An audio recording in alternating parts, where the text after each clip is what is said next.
already know the drill. We back again with another episode of Buckle Up with the Boys. Don't forget to like, comment, and subscribe. So strap on your seatbelts, cause it's all pedal to the metal from here. And without further ado, your amazing host, Drew, Billy.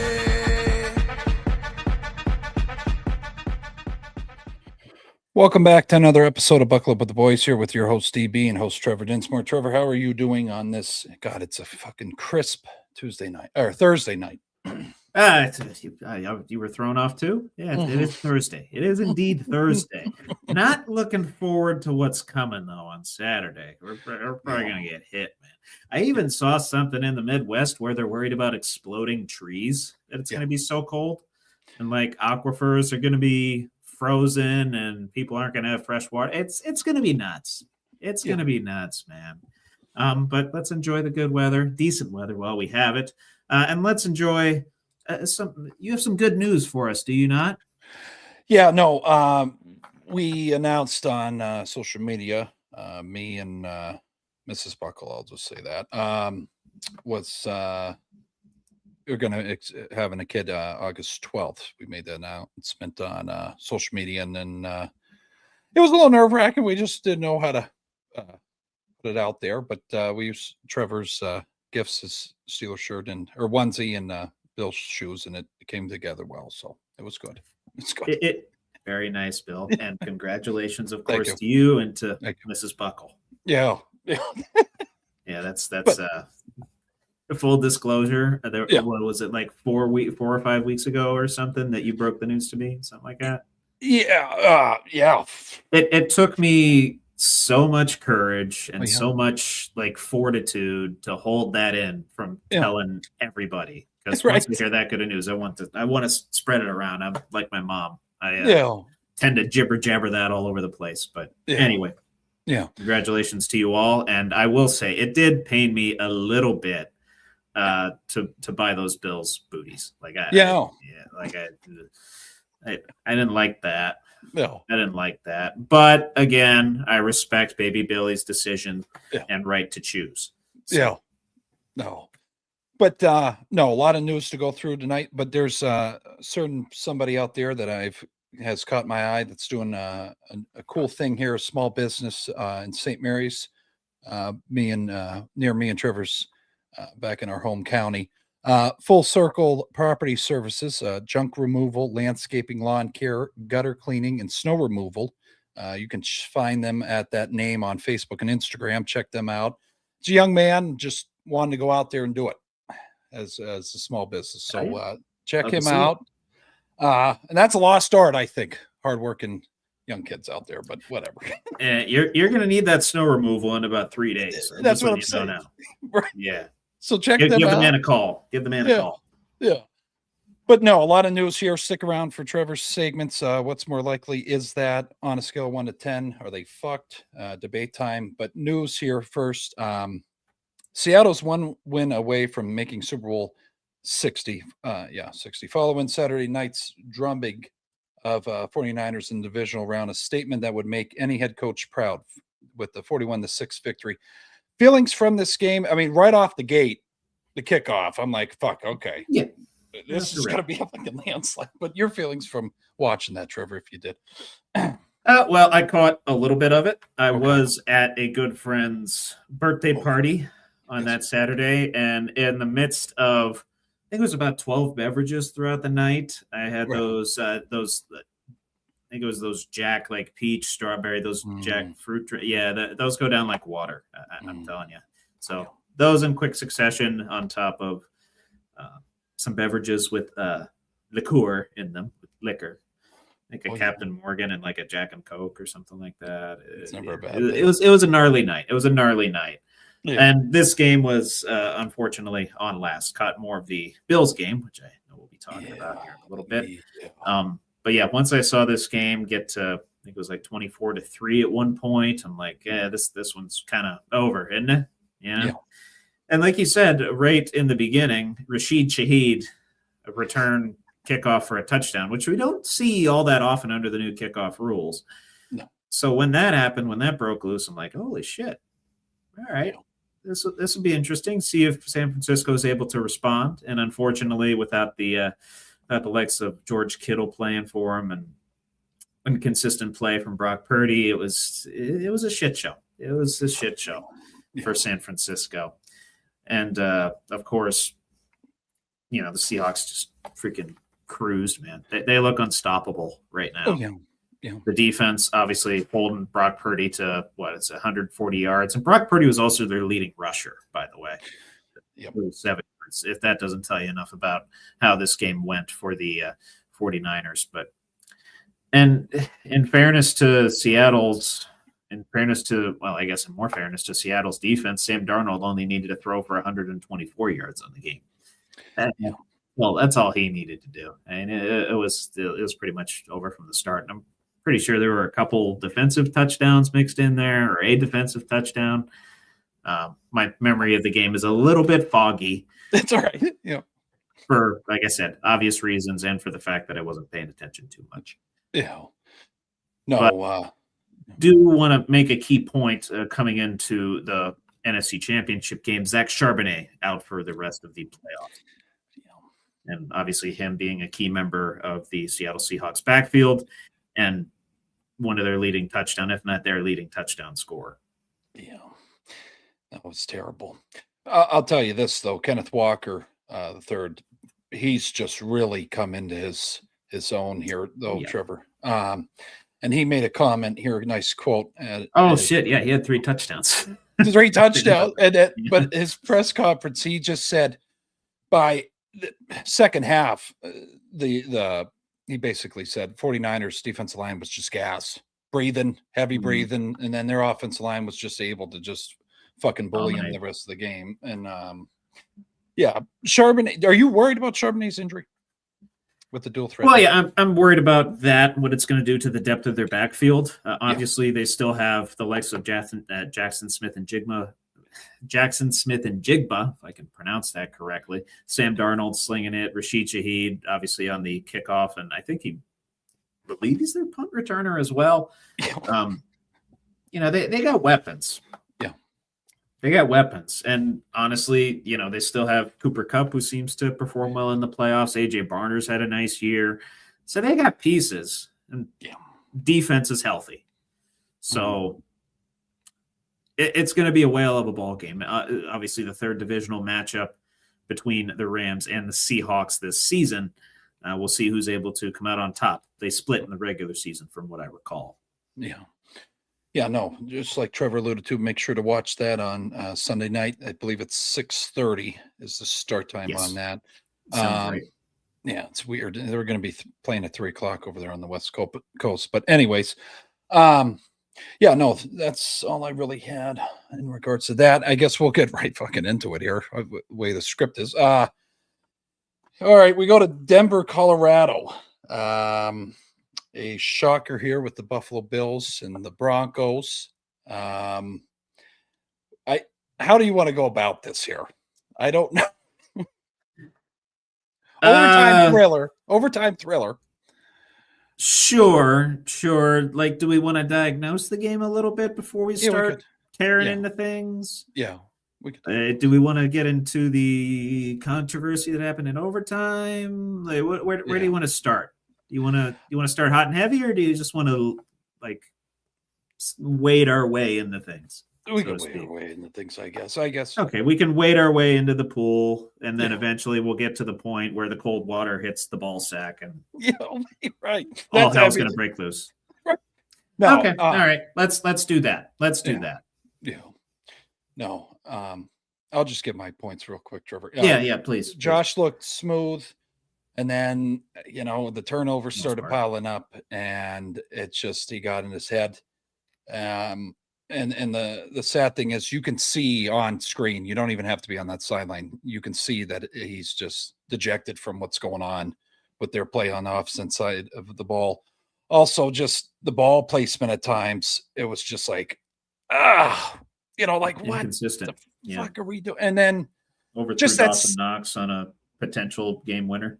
And then that play before the second half, just throw it out of bounds. We don't need to do that. And it's just just another dejected freaking Buffalo Bills game. But that's just the essence of, and also just they could not dissect that read option.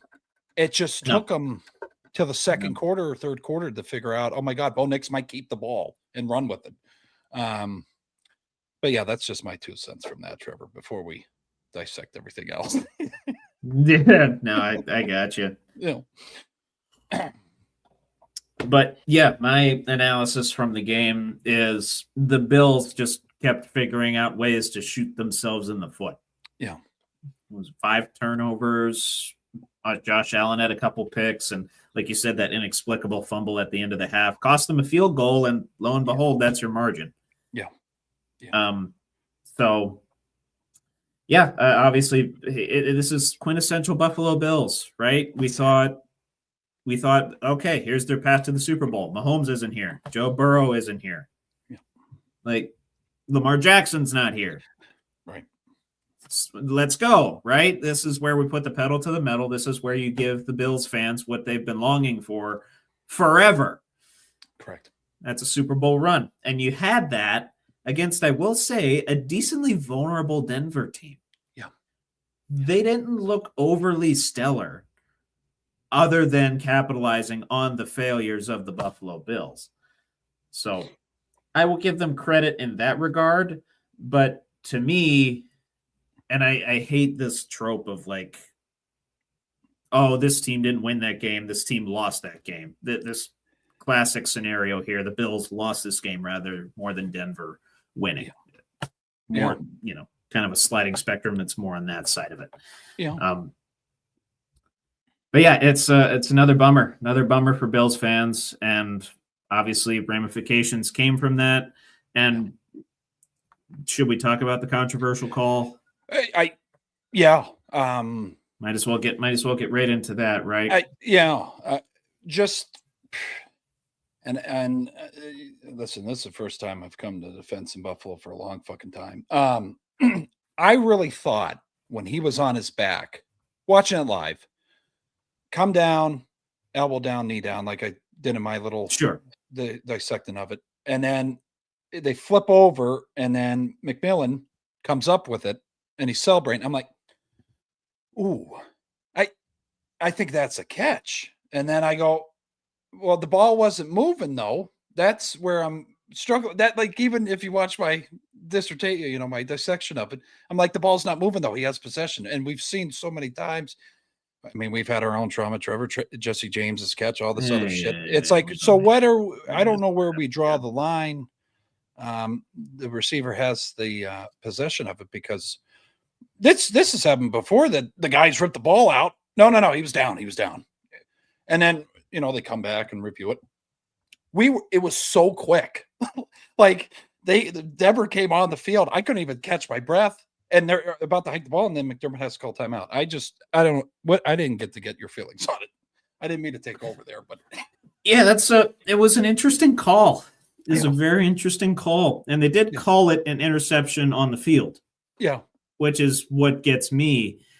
And we're gonna talk about this. Yeah, we're gonna talk about this side by side with another catch. So I'll talk about the Davante Adams situation with the Rams game. I think the main difference in what I saw, and of course this is like slowing it down frame by frame analysis of this whole thing, not real time. Obviously, the game's a little bit too quick for my eyes, and sometimes the referee's eyes to diagnose these things. Right. From my judgment, Davante Adams, the difference between his catch and I think it was who was on the receiving end of this one? Brandon Cooks. Brandon Cooks, thank you. Yeah. The difference between Davante Adams' catch and Brandon Cooks' catch, Davante Adams had possession for like half a second, maybe a second, took a step, and then the guy comes in, takes him down while Davante has possession, and then boom. Referees, I believe, I forget what the ruling was on the field, but ultimately it got ruled a reception by Davante Adams. Yeah. This Brandon Cooks one, to me, seemed like simultaneous possession. Yeah. And then as they're going to the ground, the Denver defender, McMillan, rips it from Brandon Cooks. Right. If you look closely at the play, it appeared it was coming loose from Brandon Cook's grasp on the way down. Okay. It seemed like it. Okay. More so than the Devontae Adams one. I don't love the call in that a tie usually goes to the offense. Yeah. So let's consistently call it that way. Yeah. But by like the slimmest of margins, maybe a quarter to a half a second, Devontae Adams had possession before like Brandon Cooks would be able to establish possession. Yeah. If that makes sense to the viewers out there. That was my analysis. That was good analysis. Yeah. So it's a tough call. It's a tough call. And obviously if you're Bills fans, and McDermott was impassioned in his post-game press conference saying, I'm defending this for Buffalo, damn it. Right. Along with a lot of other passionate verbiage that was in his presser. Mm-hmm. So I do give him credit for that. And I give him credit for utilizing that timeout and saying, hey, go review this for Christ's sake. This is a game-changing play. Right. It's a game-changing play. This is the difference between the Bills moving on to the AFC Championship or Denver moving on. That's what it ultimately ended up being. Yeah. But at the same time, it should not have come down to that if you're the Buffalo Bills. Correct. Again, you had the 5 turnovers. You were efficient as hell on offense. 10 for 15 on third down. You outgained Denver by about 100 yards, or exactly 100 yards now that I'm looking at it.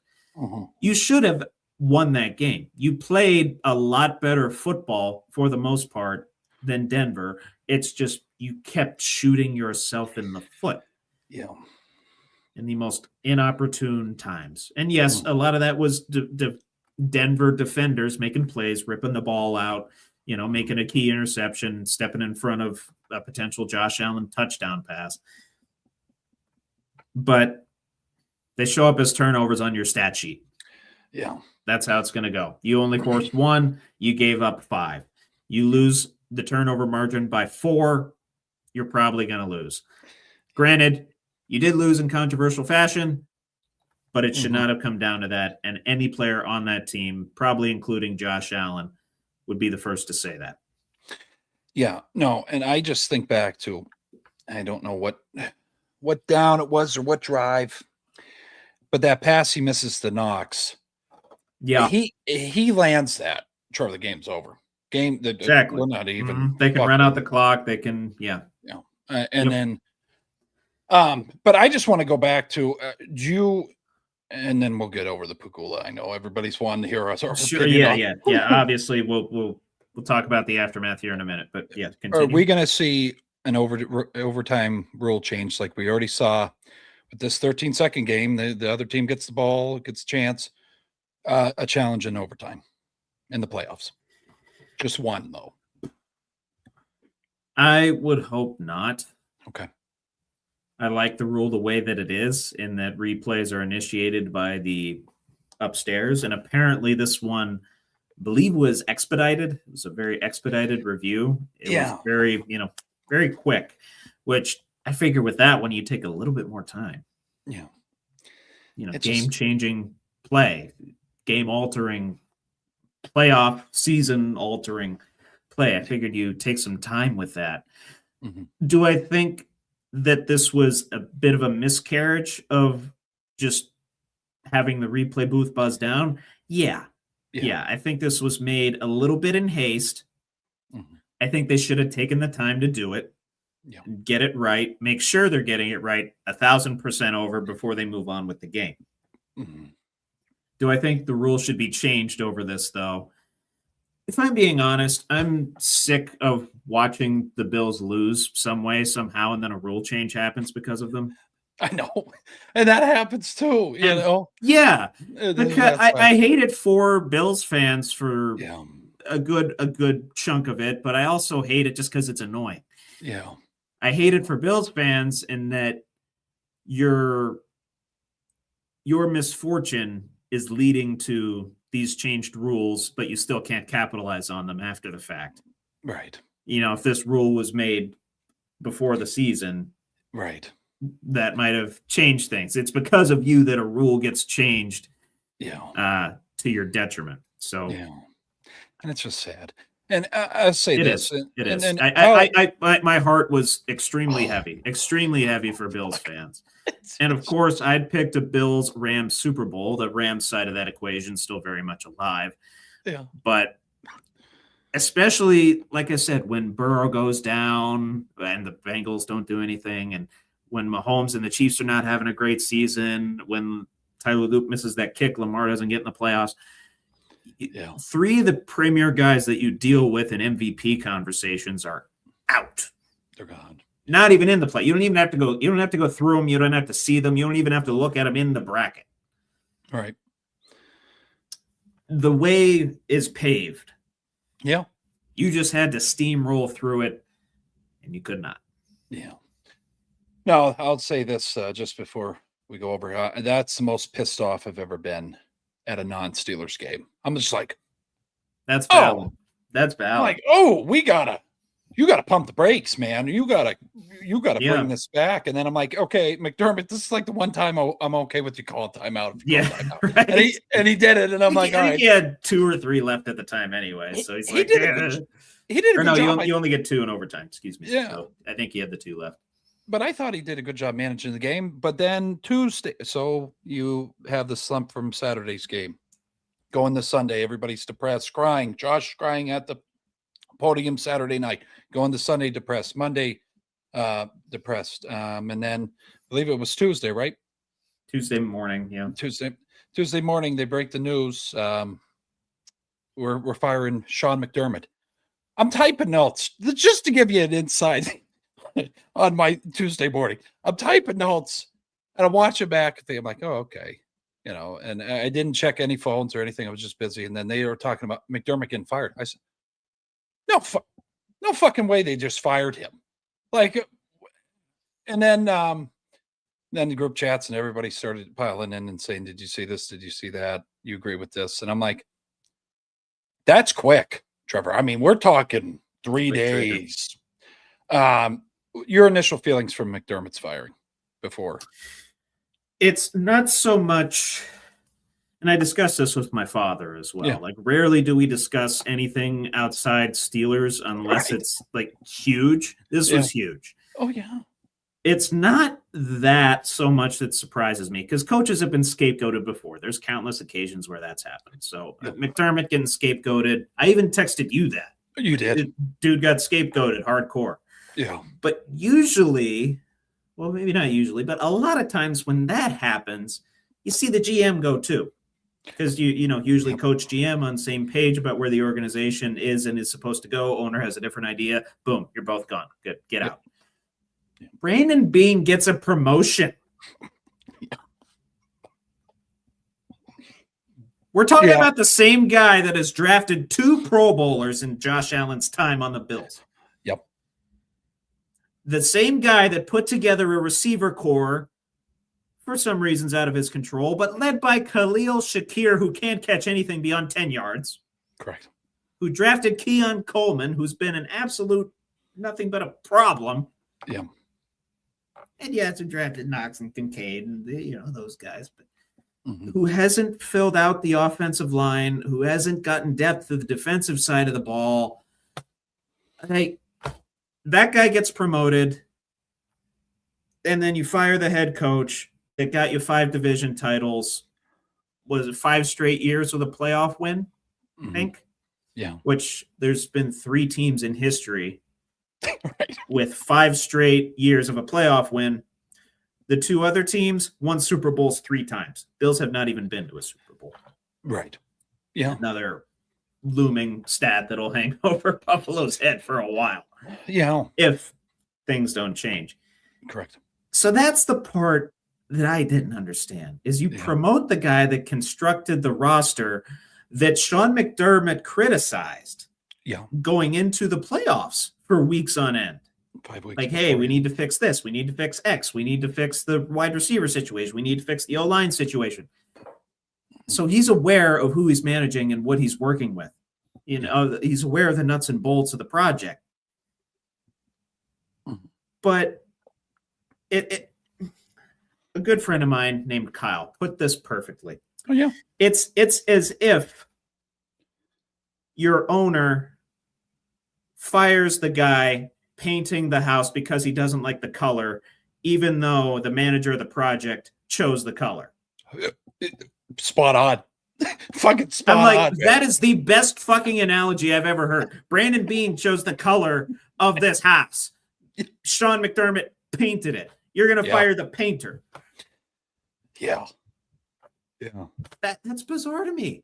Yeah. That is so bizarre to me. I don't love it. And if I'm one of these, I think it's like 6 or 7 remaining teams that need a coach, call up Sean McDermott right now. That's what I'm saying. Because we're talking about a guy that made the playoffs, ended the Bills' umpteen-year drought with Tyrod Taylor.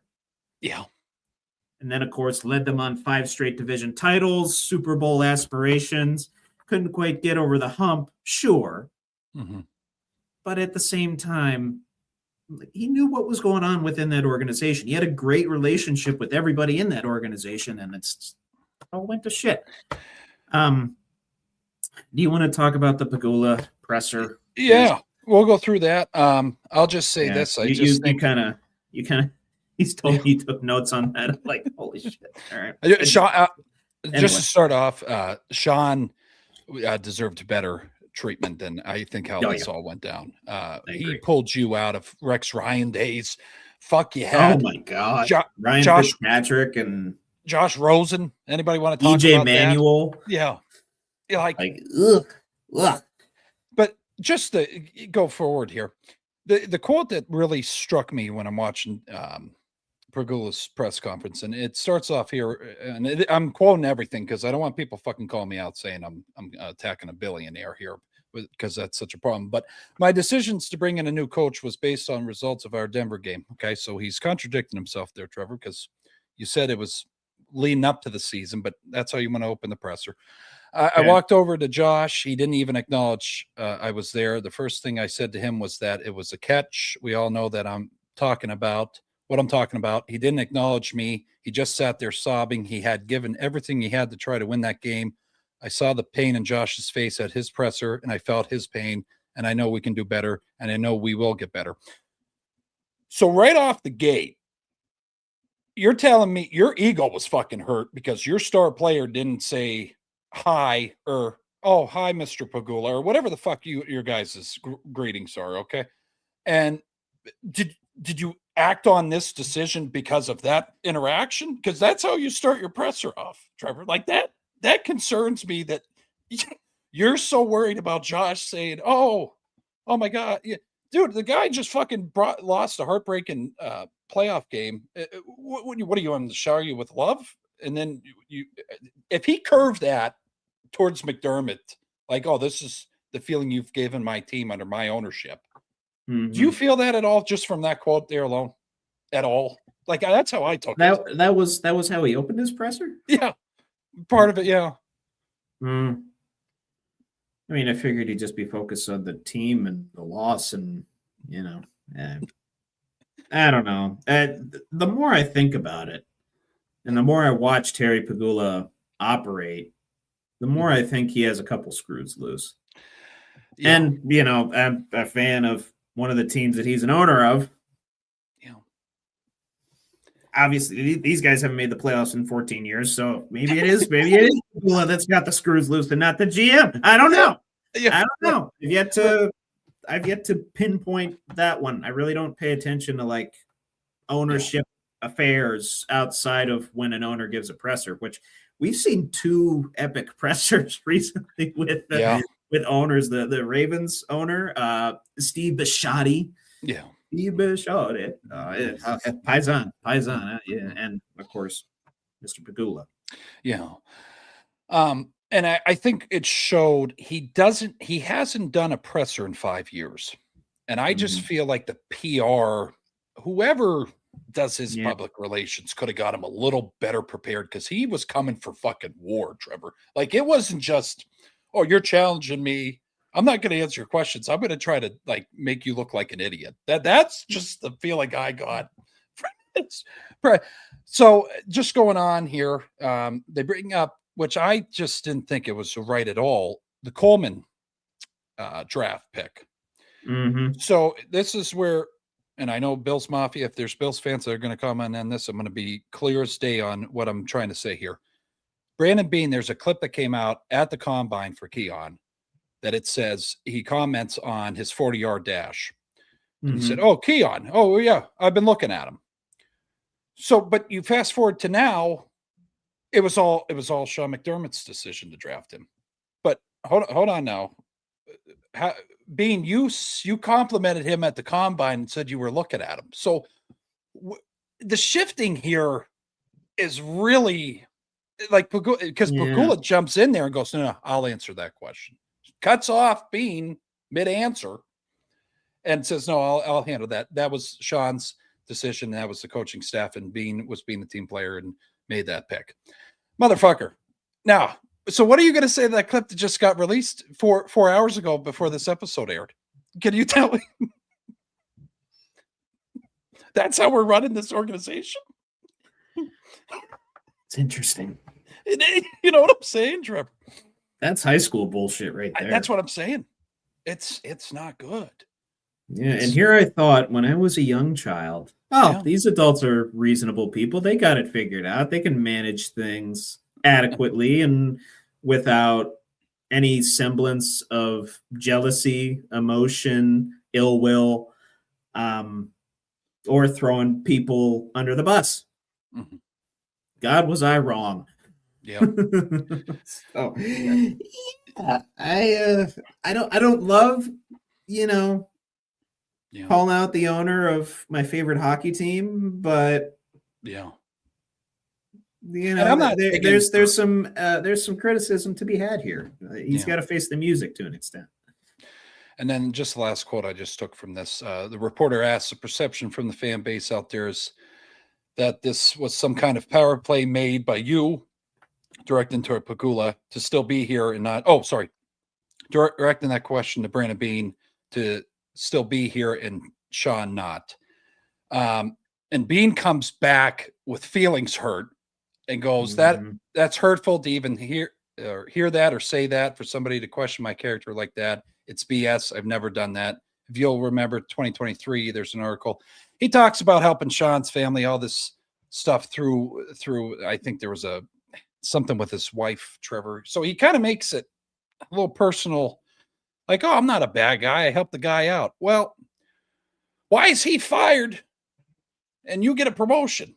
Like, there's so much going on that I don't think people are, like, I'm reading into this a lot more than other people are, but there's a lot wrong here. And they should have not came in front of the public. They were not ready to answer these questions because they're really not good answers. They're damn good questions. They are good. They're fucking, and you could see Pagula. I was going to say this wasn't like the Steelers journalism team. This is, yeah. These are some excellent questions. Channel 7 was up there, and they were asking. They always Channel 7, yeah. And I guess the one thing before we go, they brought up how his interaction with those radio hosts that we talked about at the beginning of the season. Oh, you were comfortable attacking these guys that are just doing their jobs, asking questions, and if you can react to them, how about your decisions? How was Sean treated with those decisions? So, like, they were just really. So I don't know, but what do you think about all this? I mean, would you want to be a coach to go into this after seeing that presser? It's still an attractive job in that you have Josh Allen, in that you have James Cook, in that you have a few pieces away from a Super Bowl ready roster. It's still an attractive job. Right. It's just a matter of how well do you get along with difficult people. And are you just a puppet? Right. Are you a team player? Are you combative? Like, what sort of synergy and energy and vibe is going to be between you, the GM, and the owner, because it's not going to be like a Harbaugh situation with the Giants where the GM and head coach are basically on the same level. It's not going to be that. Bean just got promoted. Right. So it's fucking wild to me, man. You're going to be Brandon Bean's. You're going to be under Brandon Bean. You're going to have to report to him and obviously report to the Pagulas.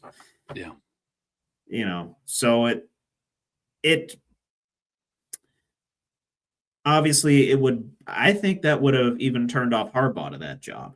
Oh yeah. If that was a possibility, obviously Harbaugh took the Giants job before this became available, but that might have even turned off Harbaugh because of the Harbaugh. He's had a long ass tenure in the NFL, 18 years as head coach of the Ravens. So right. You're going to get a fresh perspective. I'll give you that.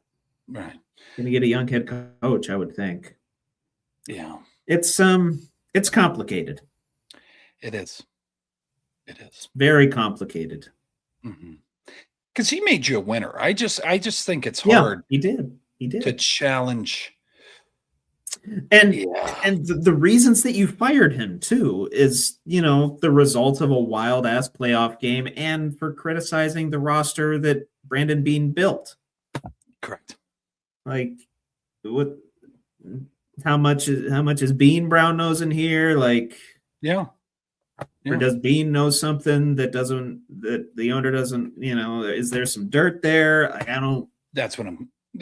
These are legitimate questions that are probably running through Bill's Mafia right now. Yeah, I mean, and if it's over that the roster comment, that's constructive criticism. He's just trying to tell you, hey, I'm trying to do the best I can here. We're having a decent season. I just don't know if this is the year because you're putting a lot of pressure. You got a new stadium. You didn't really help me. It goes back to Stephon Diggs walking out. I knew right when that happened. I don't know how long this is going to happen. And then that season after, Trevor, they made no fucking moves to replace that. None. There was none. So I don't know. Dalton Kincaid being your third best wide receiver as a tight end, that's a little fucking scary. It's concerning. But anyways, I think everybody's good on Bills. Are you good on Bills? I'm good. I'm good on Bills. One other takeaway from this game, Bo Nix broken ankle. I still haven't seen that play where he broke the ankle. I don't know. It's Fugazi. Yeah. It's fairy dust. It's no matter. It's not on the elemental chart. But apparently, Bo Nix broken ankle. Jared Stidham starting in the AFC Championship game. Hasn't thrown a pass all year. Facing Drake May. Which, I mean, the typical Patriots, right? And I don't know if we have them next on our agenda here. So, but typical Patriots, right? 14-3 season, defense is firing on all cylinders, and right as things are, coming together from obviously a winning perspective, roster perspective, coaching perspective, it's all synergizing. You win your playoff game, and lo and behold, the starting quarterback for your AFC Championship opponent goes down. One of the luckiest things in the world happens to you. Again. It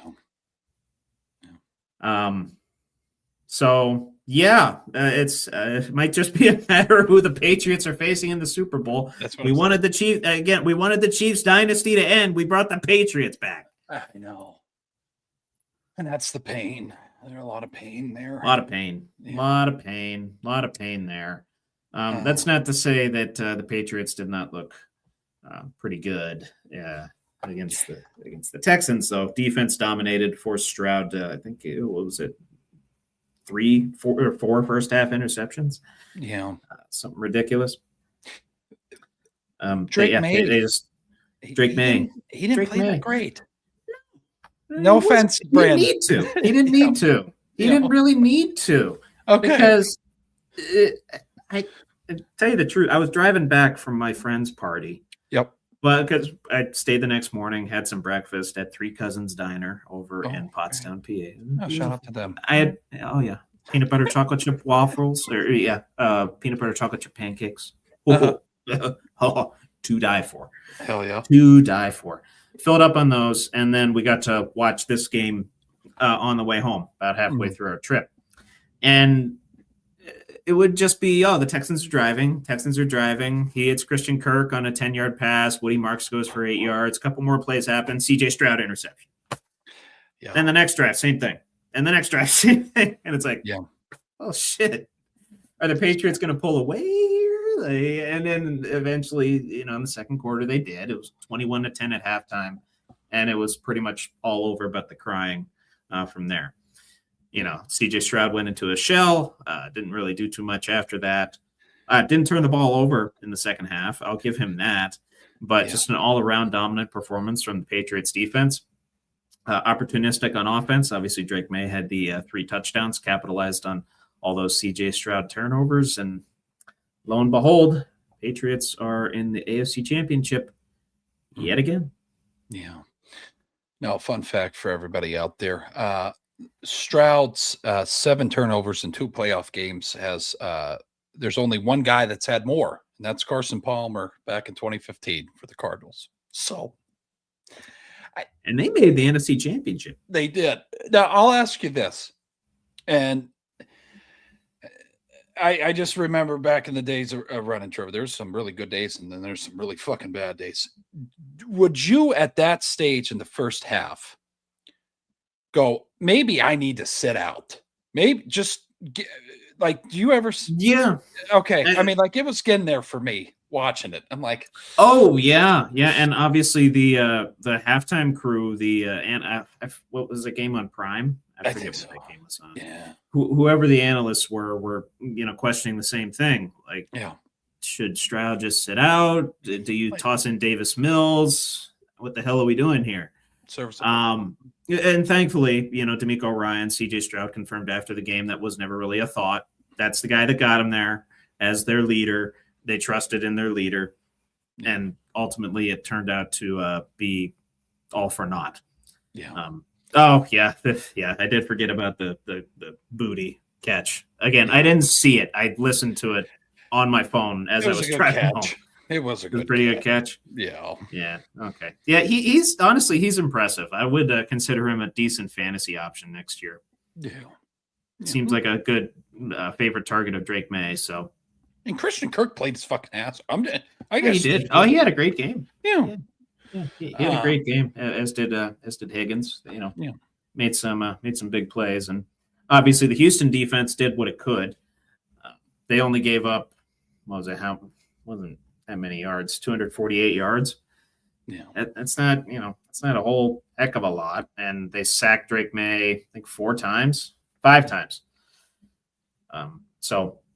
But when you're constantly giving your opponents short fields and turnovers with momentum, it's tough. It's tough. And again, the result, a potential Mickey Mouse Super Bowl for our hated rivals. Yeah, no. But no, just swing it over here too, just before we go over to Trevor's segments and news. Chicago Bears versus Los Angeles Rams was a thriller ending. This fucking game. Yeah. Continue, please. 20. Yeah, no, you're good. It's worth the reaction. In a 20-17 win for the Rams. It fucking had it all, man. You had the snow, it cold, you had the hits, you had the catches.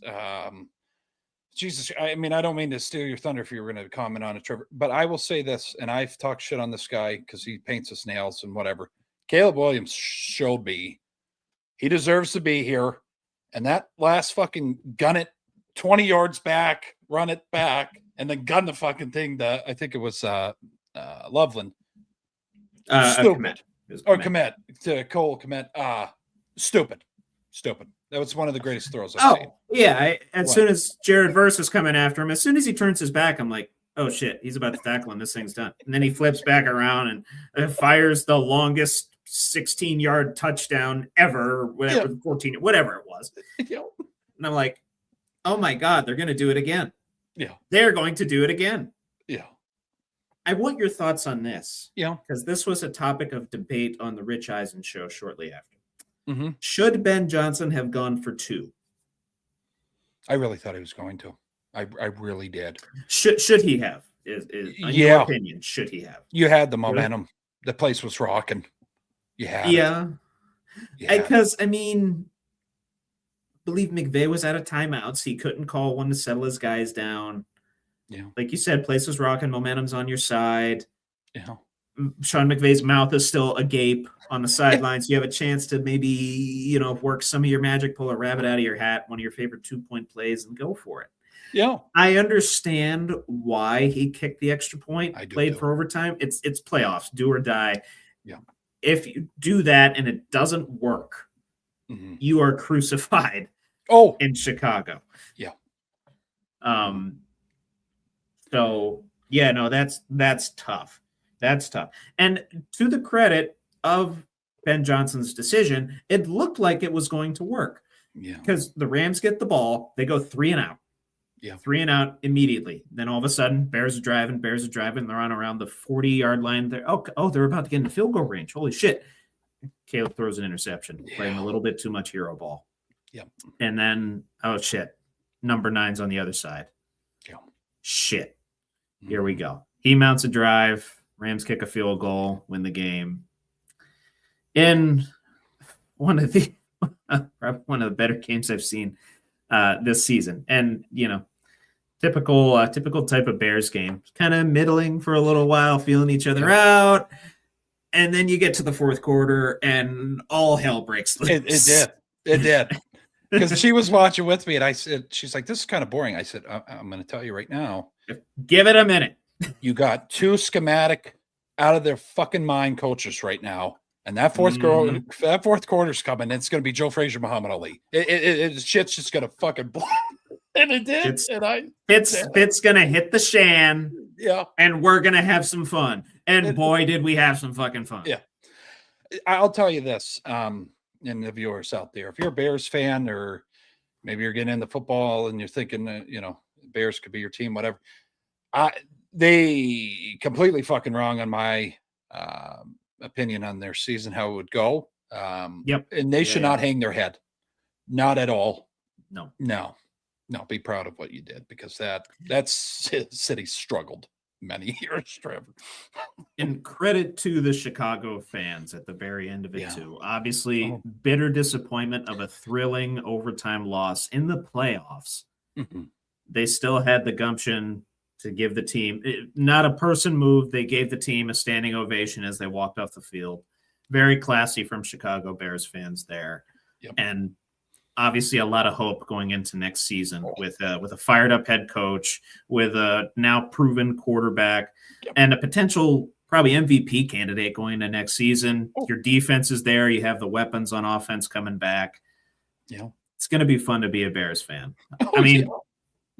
You'd probably like to avoid the fourth quarter thrillers a little bit more. Yeah. Lady Luck can switch on you like that. Mm-hmm. But there's a lot to be hopeful for if you're a Bears fan. Yeah. I believe in Caleb, and I didn't think I was going to. It's hard. But just a fun fact before we go over to Trevor's segments. Sean McVay has 10 career playoff wins as a head coach now, the most in Rams history, and tied the great Hall of Famer Don Shula for the most by a head coach under the age of 45. I mean, that's a fucking stat in itself, Trevor. I mean, when I tell people McVay, they're like, who is he? He's the Rams coach. He's probably the smartest. Yeah, he's probably the smartest fucking coach in the whole league. So I can tell you he's the smartest coach just by the play calls that he tosses in there. X-right, double zebra, 42 tango, 1-on-1. Yeah, and it's like twice as long as that because I can't even remember the play calls that he tosses in there. But just his clock management, how he's able to just decipher things and let's do this here. Let's do it's just he knows where to put people on offense and on defense too. Yeah. It's kind of ridiculous. And he drafts exceptionally well. Every fucking time. Yeah. Jerry Burse, one of the league leaders in sacks this year. Yeah. I think he had another 2 sacks in that game. Something like that. 2 or 3 sacks. Kyron Williams, he had 2 touchdowns in this game. Yeah. Puka Nacua was like a 5th or 6th round pick. Yeah. Yeah. Oh, yeah. Yeah. What the hell? And Devontae pickup, he got a lot of shit Yes. for that. We talked about it in the offseason. Oh, he doesn't have it anymore. Motherfucker, every time they were in the red zone, it was going to him. So he knows what the hell he's doing. He might not be as fast as he was, but still, Right. like I've never seen, and probably never will see again, anybody better off the line of scrimmage as a receiver than Devontae Adams. His moves are insane. He just knows how to cook you. Like right away. Boom. Yeah. And maybe he won't burn you after the catch, but he'll get open. He'll get open. Oh, it's a wonder why he was targeted basically every time in the red zone and had league leading, was it 15 touchdowns, 14 touchdowns, whatever it was. Yeah. Crazy. No, Crazy work shit. on his part. Yeah. And good on the Rams. Grit another one out, man. Yeah. I knew they were going to be a dangerous team coming into these playoffs, and that has proven to be correct. Yeah. but now they got to go face the 12th man in Seattle. That place was rocking too. Lumen Field. Crazy. God bless. Good luck. Good luck to both teams. Honestly, I'm hoping for either a similar game to what we have with the Bears and Rams in the divisional, or just an all-out shootout. Yeah. That'd be awesome. Yeah. No, but we'll go over to what's more likely though. Excuse me. Yes. Yeah. Okay. Gotcha. Yes.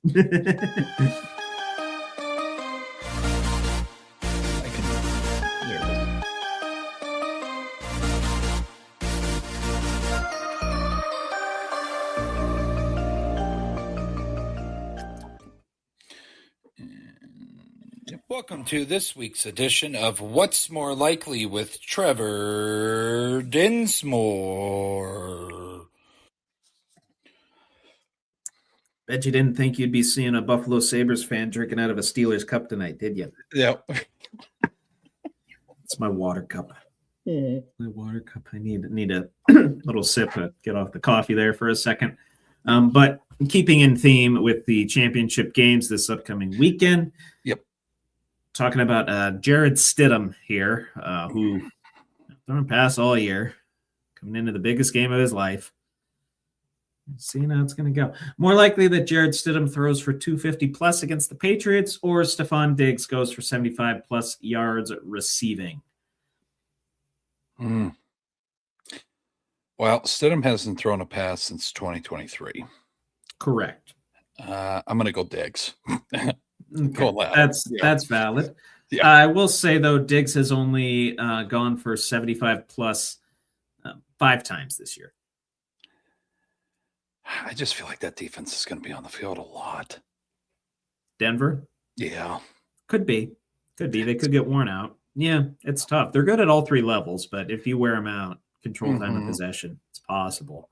Yeah. But at the same time, you got the dual backfield of Travion and Ramondre that'll maybe help control the clock. So, yeah, I'll say Stephon Diggs as well. Maybe he'll break a big 1 or 2, and he'll get all the yards necessary. The Stidham prop on FanDuel, and this is full disclosure with any gambling, any odds numbers that I throw at you guys tonight. I did all this research on Tuesday when I thought we were going to have the show. That's all right. And I did not update it because I worked until about 7:00. So no, you're good. So Stidham for 250 plus yards was at plus 320. Stephon Diggs was at plus 280 for 70 yards plus, and plus 410 for 80 yards plus. So kind of in the middle there. Yeah. Odds on, you're probably better off going with Stidham, but there's just so much uncertainty in his game and how he's going to perform. And New England's got a great pass defense. I don't know if they would have given that up to Bo Nix. Yeah. I would have loved to see. I hope he goes out there and lights the world on fire. It's not going to happen. Oh, same. Yeah, it'd be cool. I'm a Broncos fan this weekend. Yeah. Oh, yeah. I like John Elway, unlike a lot of people. Yeah, I do too. Yeah, go watch his documentary on Netflix. Elway, pretty good. Yeah, a little bit. Even though he swindled his way out of being a Baltimore Colt, but that's neither here nor there. Right. Going over to the NFC Championship game, more likely that we see a 2+ touchdown game from Kyron Williams, or Seattle's dominant run continues with a 3-touchdown margin of victory. I'll go 2 touchdowns, Kyron. He just did that in the Bears game. You think he does it back-to-back potentially? Yeah, I just Tough to do in the playoffs. I think it's going to be a lot closer than people think. Rams, Seattle. Yeah. Yeah. Yeah. That's valid. Yeah. Mm-mm. I like that. Yeah. I was thinking Kyron as well. Yeah. This is a division game. Yeah. It's going to be very close. I mean, They you know got each other. 2.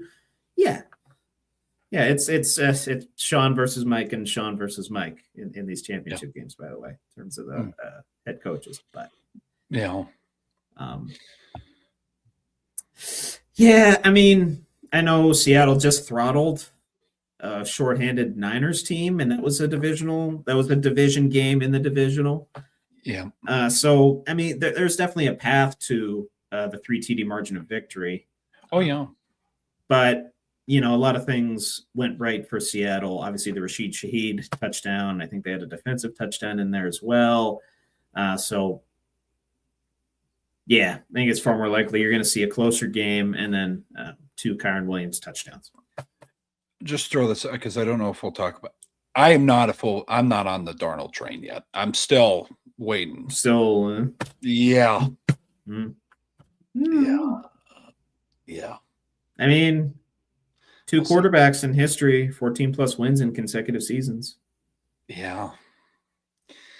Sam Darnold and I just don't want him to have a meltdown. I feel like it's coming and he's due, and I'm not.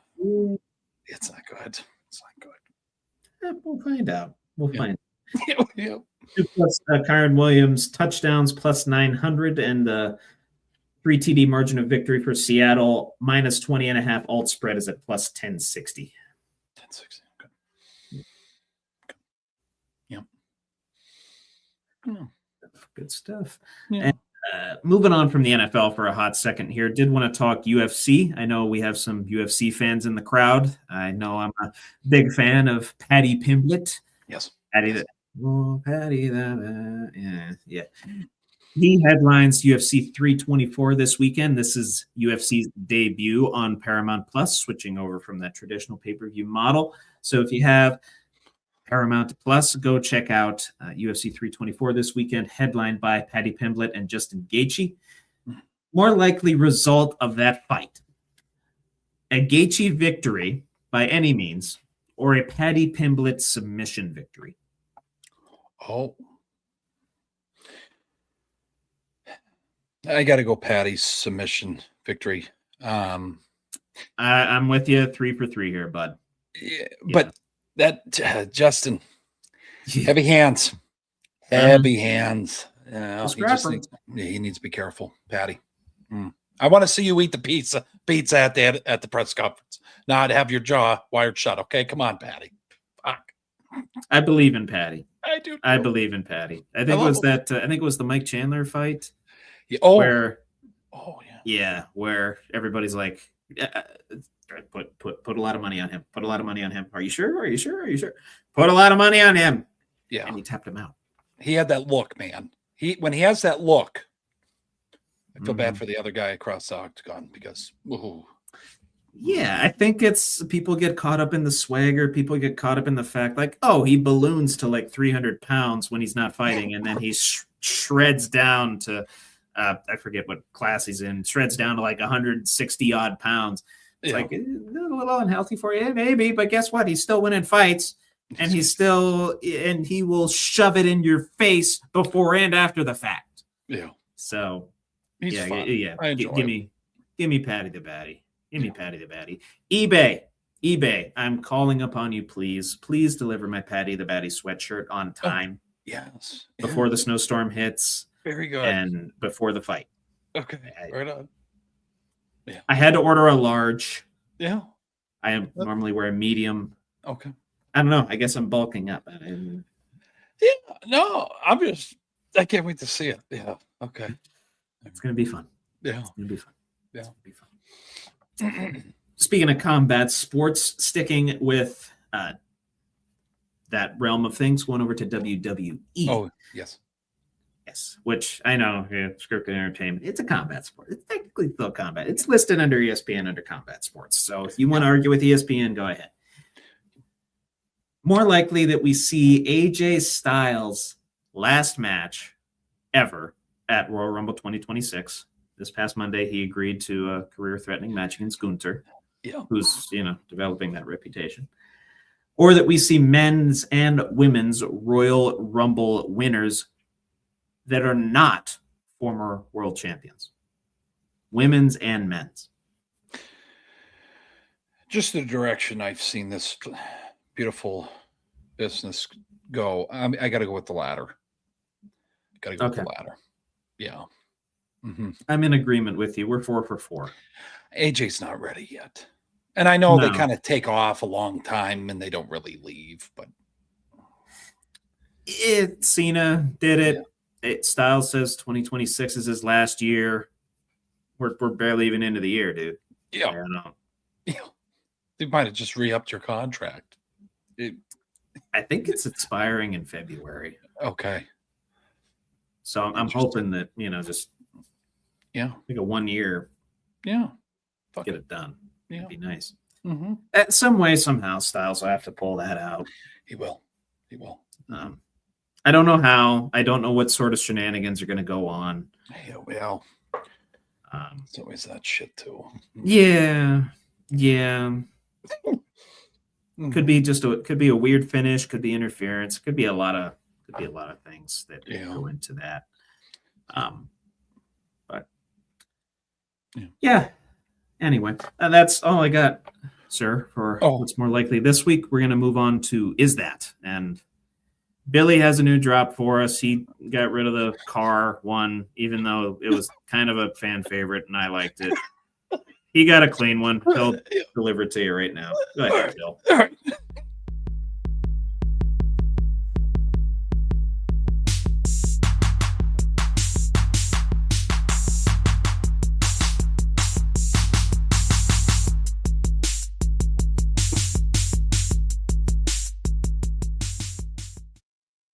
Is it what? Is it who? Is it he? Who's it? Who? They? She? What? I don't know. What is it? Is it?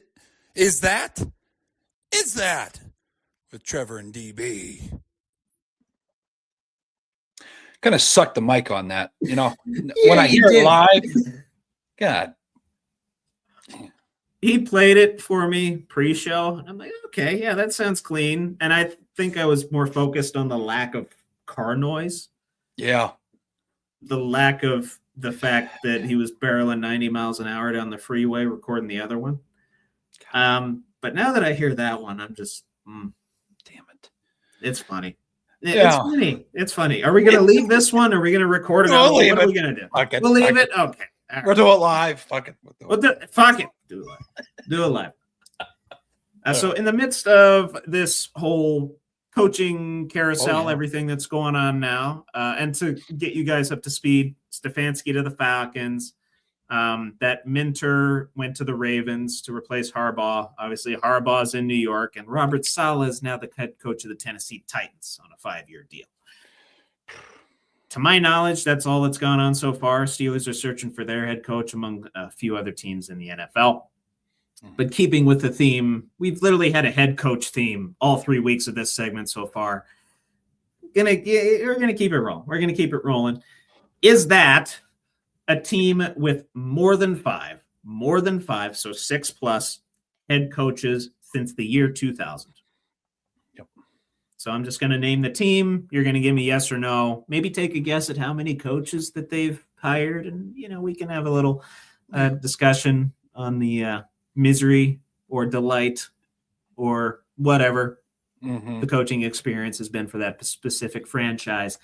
So I will give you a couple softballs to start out. The Oakland/Las Vegas Raiders. Oh, yes. Yeah. More? Yeah. Oh, How many you think? 8. 12. Holy. Oh, boy. Oh, God. I think this year upcoming will be the 4th straight year they'll have a new head coach on week 1. Yeah. Cleveland Browns. Oh, yeah. Yes. More. How many? 14. It's not 14. It's Okay. 9. 9. It's 9. And bear in mind, folks, this is as of Tuesday, so not including the recent head coaching hires. This was, again, I did all this on Tuesday. Yeah. The Indianapolis Colts. No. You'd be correct. You were 3 for 3. They have had exactly 5 since the year 2000. Exactly 5. Okay. The New England Patriots. No. Not Good old Bill with your torn sweatshirt. They've technically had 3. Parcells made it to the year 2000. Oh, shit. Yeah. Good. Yeah. And then Belichick and now. Yeah. Actually, no. Gerard Mayo. Duh. Oh, Parcells did not make it to the year 2000. Yeah. I always forget about.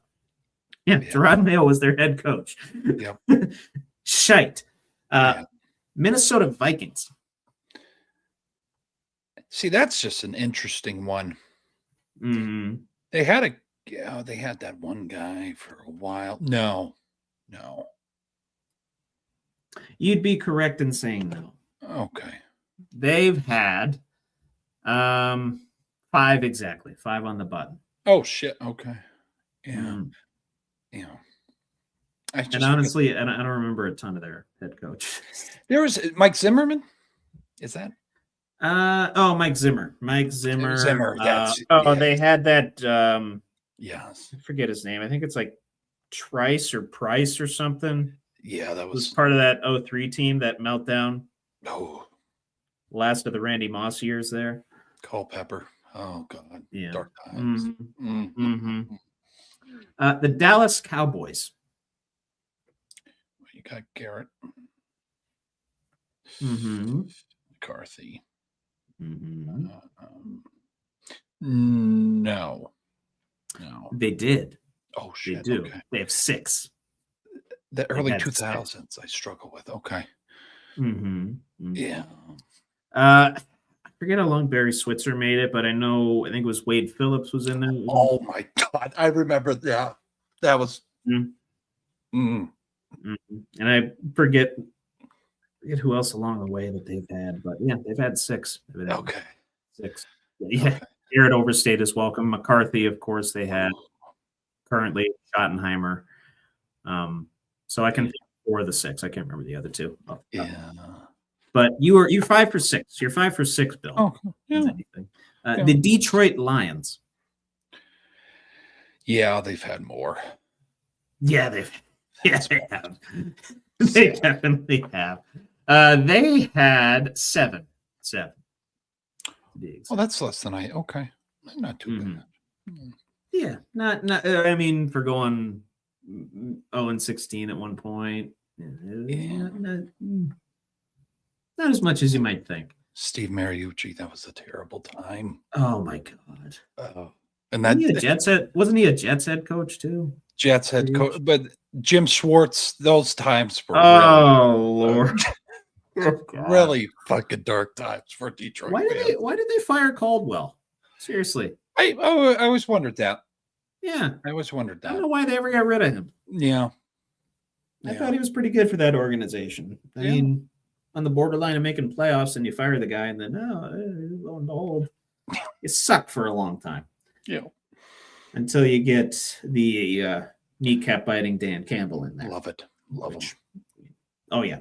Love him. We'll see the direction of that franchise as we go along. Seattle Seahawks. They're a team that people forget about. No, they've only had 4. Okay.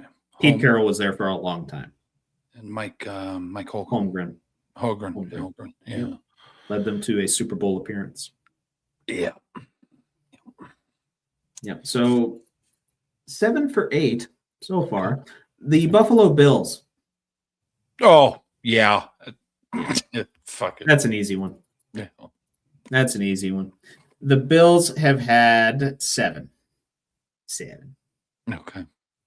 There's a guy they had for a season. I don't know. He didn't even make it. No. Who was right before oh, God, McDermott. Who was right before McDermott? Was that Rex? Rex, yeah. Yeah. And honestly, I can't really name many of their head coaches before that. I didn't pay attention to the Bills until Rex got there. Just random guys. If you look back, it's just not good. Yeah. No. Mm-mm. Couldn't be as random as Rich Kotite, I can tell you that. Mm. But okay, so still only missed one. On to our 10th one will be about halfway. Well, we'll be halfway through. Yes, I did 20 people. The San Francisco 49ers. No. They have. Oh boy. They have, actually. Okay. They have had 8 head coaches. I couldn't name them. No. Yeah, me neither. I thought Harbaugh was there for too long. I thought Shanahan was there for too long, but there were some miserable years in the 2000s where they were switching them a bunch. Mariucci was one of them. Jeff Garcia days were really. Oh yeah. Oh. Mm-hmm. Oh fuck. So yeah, I thought recency bias might take over there, and you might say no. I had a feeling I'd stump you on that one. Yeah. And I was surprised it was, it's one less than the Browns. That's pretty amazing. Yeah, they've had decent success, not, but yeah, not yeah, again, go back to the 2000s, they were switching them basically every year. Yeah. The New Orleans Saints. We have Payne there for Yes, a there while. is. No. Yeah. Oh. No. Yeah, I was gonna say, stick with Yeah. your gut. Yeah. Your gut was correct. Sean Payton was there for a while. Yeah. Dennis Allen, but he overstayed his welcome, even though he was only there a couple of years. Yeah. And now who's their who's their freaking coach now? Is it Kellen Moore this year? Yeah. Still Kellen Moore. Wow. Mm-hmm. Good for them, man. Yeah. Good for them. Mm. Oh God, who was the head coach when Aaron Brooks was quarterback of that team?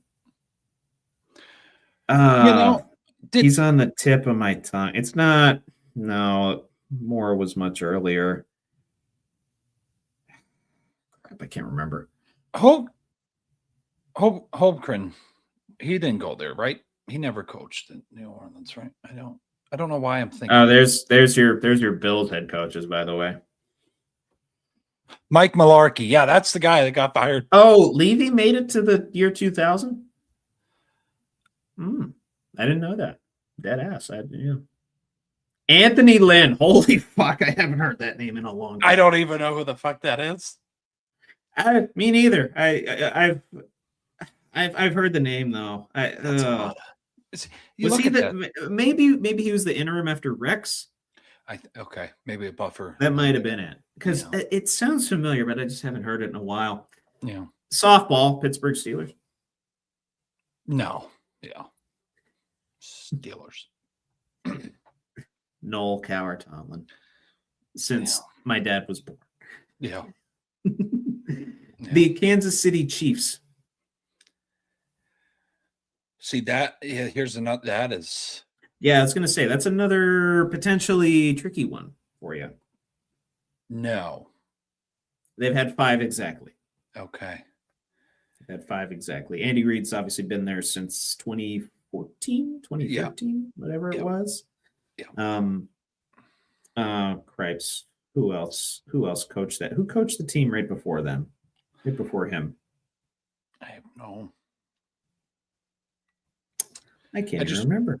I just remember Trent Green as the quarterback. I don't remember the coach. That is true. Yeah. And Pierre that Holmes. Is true. Was Dungy? Oh yeah, 1 game for Anthony Lynn. Yeah, there you go. Okay. Yeah. Good God. Yeah, I forget who coached those teams. I'll remember some of the random ass players that were on that teams, but I don't know. I guess the Chiefs just don't change head coaches very often. Yeah. You've only missed 2 still, Bill. You're still doing pretty good here. Okay. 11 for 13. The Houston Texans. Yeah. Yeah, they've had quite a bit. They've had, you find it in here. think that might have been 6 as well. Yeah, 6. Okay. 6 on the button. Another Wade Phillips team. Romeo Crennel for a hot second, I think. Oh, wow. Okay. Yeah. Kubiak. Oh, Gary Kubiak. yeah, not good. And Bill who's O'Brien. coach now? D'Amico. Yeah, Bill O'Brien, D'Amico. I forgot about that. Yeah. Okay. Yeah, so we got actually 5 of 6 in there. I don't remember who the other one was. Might have been an interim, but no, Yeah. yeah, got that one right. The Broncos, Denver Broncos. And that's going to bother the shit out of me who their coach was when we played him to go to the Super Bowl. The Jake Plummer days? Shanahan. Yeah. Yeah. Mike. Yeah, Mike. What the fuck? Yeah. Yeah. No, they didn't have. No. They've had 8. Because he was there for a while. Okay. There was They had a lot 8. of turnover. Well, because if you remember, they had an interim. I believe they had an interim right after Shanahan. He was fired midseason. Then they had an interim right after McDaniels, I believe. Yes. Yep. So you got to count interims in there as well, and those add up. So, Yep. which probably why we can't name a lot of these head coaches because a bunch of them were interims. Right. Anyway, the third miss of the day. You got 5 left. Coming down to the final 5. Carolina Panthers. Yeah. Yeah. They have not. Really? They have not, my friend. Oh, Rivera was there forever. Yeah. They've had 5 exactly. Yes. 5 exactly. Yeah. Oh, yeah. Rivera was, he was there for like 7 or 8 years. Mm-hmm. So, missed that one too. The Philadelphia Eagles. Okay. Well, you got Andy Reid. Mm-hmm. You got Doug Peterson. Mm-hmm. And then, no. And Sirianni, and then there was one more in the mix. They've had exactly 4. Okay. I don't know who that other guy is. Yeah. Here's a good one for you. The Cincinnati Bengals. Marvin Lewis. He was there forever. Yeah. It's really overstated. It's fucking welcome. Marvin, and then you had. I'm gonna go no, Trevor, on that. I'm gonna go no. Who coached the Bengals after Marvin Lewis?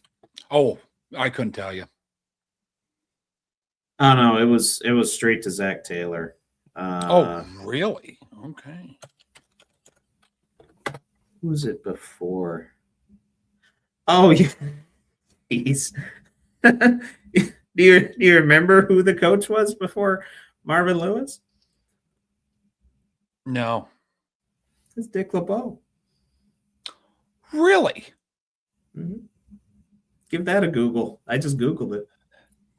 I never knew he was head coach. I never knew that. Let me check this out. That's fucking. I gotta verify this too. That's very good.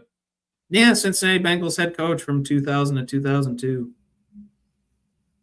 Damn. All right. And then he was their DC for 4 years before that.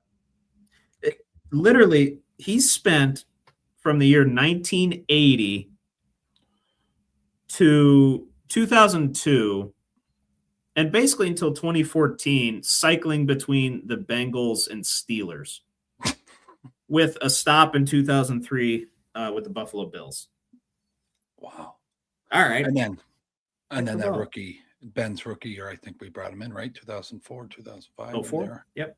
04. Okay. He was there until 2014. That was a hell of a steal by Cowher. Good job. Good. Oh, yeah. The Atlanta Falcons. Remember, this isn't counting Stefanski. They had. I don't believe it's counting Stefanski. I'm going to say yeah. Yeah, they've had 7. And I remember the white-haired guy. What the fuck was his name? He had the most basic ass name too. John Smith or something. Yeah. Yeah, it's Is that what it actually was? I think it was. With Matt Ryan days. Yeah. Yep. Yeah, Jim Mora Jr. Mm-hmm. We can't forget Bobby Petrino. Cannot forget him.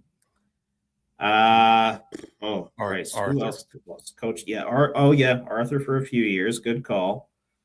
And then, oh God, who just got fired? Oh, Raheem Morris. Raheem Morris. Yeah, Raheem Morris. Yeah. Yeah. Didn't mean to fuck his name up out there, folks. Yeah, I got you. And then last but certainly not least, the San Diego / Los Angeles Chargers.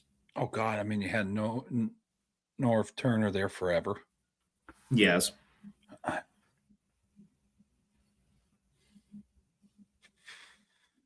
No. They've had 6. Damn. They've had 6. Damn. Yeah. Well, yeah. Okay. Well, Brandon Staley. Yeah. Shit. Yeah. Oh God, Staley. Yeah. I fucking hated that guy. If you guys want to watch me talk shit on him, go back a year or two from this episode. Oh, poor guy. He didn't deserve that, but God, he was right. Terrible. So by my count, you missed 1, 2, 3, 4, 5. So you had 75% of them right. I'm good with that. It's a C-. Hey, I like it. I like C+. I think it's C- by the new scale. Yeah. Good shit, man. No, I hope you guys are enjoying this segment as much as me and Trevor are, because it's just it's a different vibe, just like a little buffer in between segments. Just kind of a, I don't know, palate cleanser. I believe. No. Speaking of, and you can answer along with us, head coach in the Browns. Yeah. It's like putting diesel in your car, soon it'll sputter and choke until you need to remove and clean out everything and replace it. Pretty much, yeah. That's basically what happens. Yeah. But no, next week it'll be back again. Am I doing it next week, Trevor? I'll have to think of. Yeah, if you think of something. Okay. Or if I think of something grandiose and we'll figure it out. Again, trying to alternate, but kind of figuring out week to week. Yeah. So we'll see how it goes. Tentatively, Billy will have something super exciting planned for us, but we'll move on now to on a scale of 1 to 10. Hell yeah. Be awesome.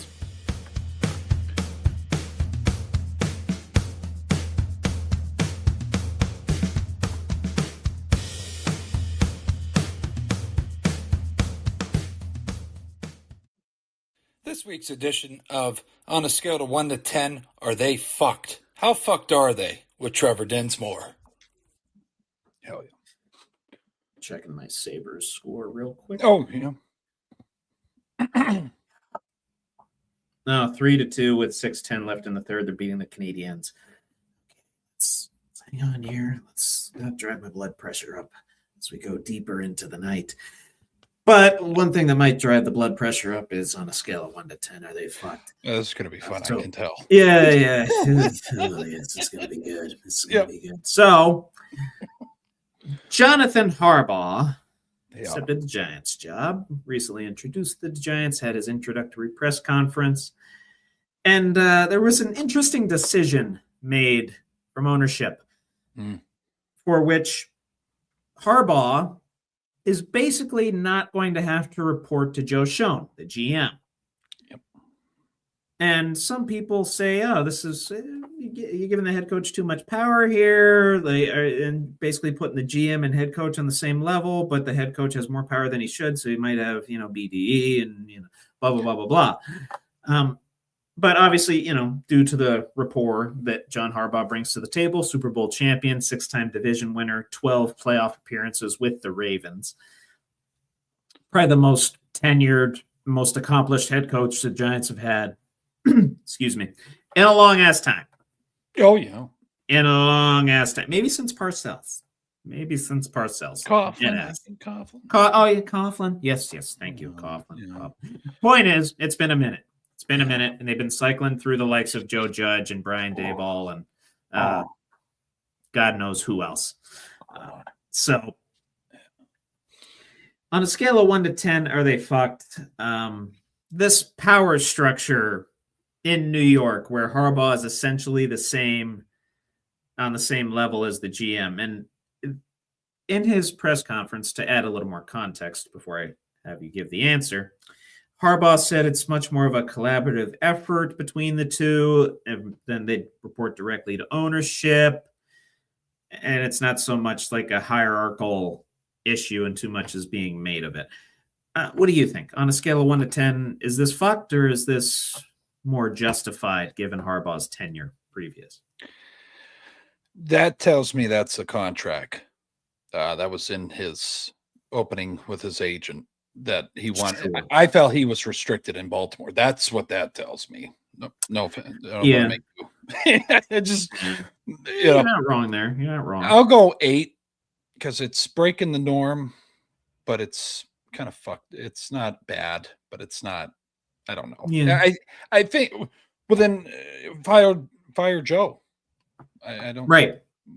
I mean, he let Barkley fucking walk out. I will never. Whoa, that was right. That was That's wild. perfect. That was one of the wildest things that's ever happened. yeah. No, I'm going to even go lower than that and say 6 because I mean, it's weird. It's against the norm. Yep. But at the same time, if you're a Giants fan, and that's like strictly because you have this hierarchy that works in the NFL, right? And Mhm. and I'm not a huge fan of change for the sake of change's sake. Yeah. But you've run with this formula as the New York Giants for how many years? It hasn't worked. Maybe it's time to switch things up, give the head coach a little bit more power. And you know what? I'm going to lower it to a 5 because I think it's justified given Joe Schoen's tenure as GM. How'd that sound? I'll come to 7 with you. I'll go Come to 7? All right. Yeah, bump it down to 7. All right. I didn't ask you to do that. I appreciate that. Because But now, Joe Schoen has made some of the most bizarre decisions in the history of GMing bad. with the New York Giants. So maybe you give him somebody to check his ego a little bit. And honestly, my answer, I only see it getting lower as time goes on, if this works out. Yeah. I'll say this too, Trevor. I think Joe is the numbers guy. He's going to work the cap. Sure. John is going to be the football knowledge. I think that's Mhm. why we're doing what they're doing there. But there had been, listen, you don't just bring a guy in for an interview and they're cool like this. They must have Right. had some conversation that's at the combines or something. You know what I mean? Like he's smiling more than I've ever seen him over the last fucking 18 years at that presser. Like he's grinning ear to ear towards the press. I'm like, yeah, this is all. You're in New York. Yeah, this is different here. Are you just trying to combat the inevitable negative energy the New York media is going to give you? Or are you actually happy to be there because you have a lot more control than you did your previous job? Yeah. Are you just happy that you were only unemployed for like 2 weeks? Yeah. He's making 20 million, right? Am I wrong in that? I did not look at his contract details, Okay. if I'm being I full think it's disclosure with you. 5. I think it's 5 years, 20 mil a year. Yeah. But Yeah, that could be correct. I wouldn't be surprised. yeah. New York money, baby. Good question, though, Trevor. It had to be. Yeah, no, I love it.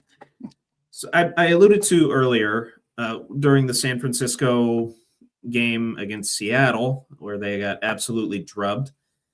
And Shanahan and John Lynch did a presser shortly after this, just kind of, reflecting on the season and seeing where they could work out some things for next year, where they could fill in some gaps. And then the topic of Brandon Ayuk came up. Oh, okay. Yeah. And John Lynch all but confirmed. Well, he did. He confirmed. It's safe to say that Brandon Ayuk has played his last snap as a 49er. That's a direct quote from John Lynch. Mm-hmm. And I can't say I'm too surprised, given the fact that Ayuk had an all-pro season in 2023, begged for a huge contract, held out, got hurt in week 7 in 2024, hasn't really been seen or heard from teammates, getting fined out the ass, avoided a total of 28 to, I think it's around 28 million in guarantees. Not there for his teammates. Like, It's just a very, very bizarre situation and a seemingly selfish one, barring another explanation that might come out later. But as of now, probably one of the more selfish things that I've ever seen a player do. Yeah. On a scale of 1 to 10, is it fucked? Brandon Ayuk's NFL career. Raiders are always the team in the Cowboys, but I'll go. Watch him go to the Cowboys. Yeah. Be their third receiver. He just fits it. I'll go 7. Yeah, Jerry. I'll go 7 again. Yeah. Oh, I was going to actually go higher than you and say 8. Okay. Oh, wow. Just because, like you said, very few, you could probably say a handful of teams will put up with that sort of culture shock, that sort of behavior as it pertains to your culture. Yeah. You know, the Steelers definitely ain't going to put up with that. And remember, we were rumored to once get him. Right. It's like, dodge that bullet. I thought, okay. And I saw this, and I had to confirm it with 3 other sources. Sure. And that same presser, I thought you were going to ask me about the electrical substation by their training facility. Did you hear about this? We can talk about that if you want. Yeah. Did somebody ask a question on that? I did not watch the full presser. I only saw the Brandon Ayuk. No, but it was about injuries. And sure, you got to watch it back because John Lynch goes, yeah, well, there's an electrical substation near the training facility, and we're feeling that's playing a role into our players getting injured. Okay, so what the fuck are you going to do, John? Because what are you going to ask the state of California to move that electrical substation, or are you guys just going to pick up? You got to move your facility, like. But it was us, the viewers out there watch that.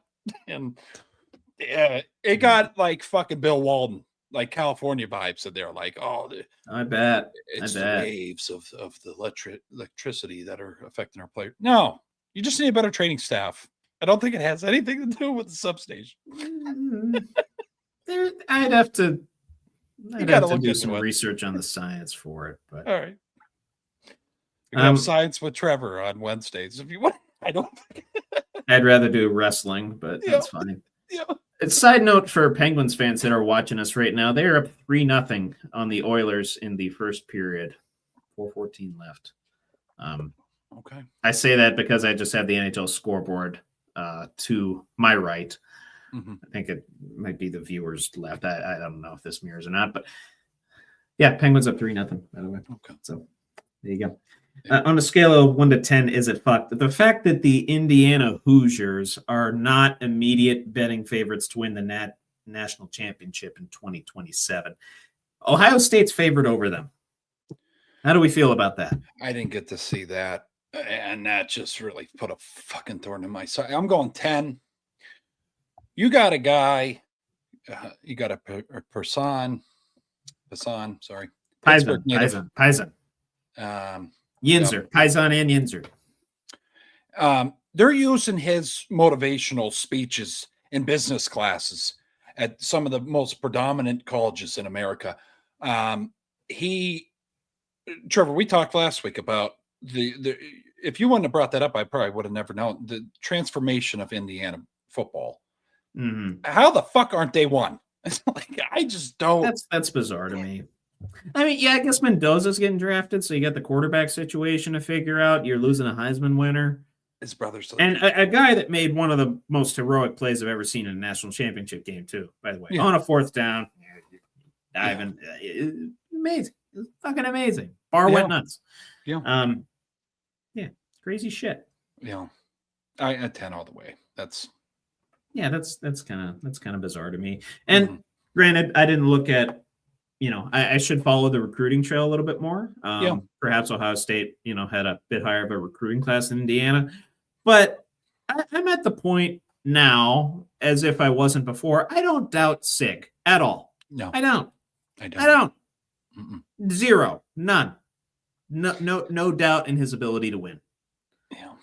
He took the losingest program in Power 4 ever. Yeah. They had the worst record in Power 4 when he took over. All time. Yeah. All-time worst record. Gets them to the playoff. They have to go on the road to Notre Dame in a very tough environment. They end up losing that game. Yeah. ho-hum, right? And then just 16-0, because why not? Right. Yeah. Why the fuck not? Yeah. We love to see it. I'm all here for it. Just for that fact. I don't care about recruiting classes in this specific argument. I don't care about recruiting classes. I don't care about who has what players. Ryan Day, Kurt Signetti. Yeah. Who won that last matchup? Kurt Signetti did. Yep. Yeah. And I do find it hilarious, too, that Penn State gave Indiana their toughest test of the whole year. Correct.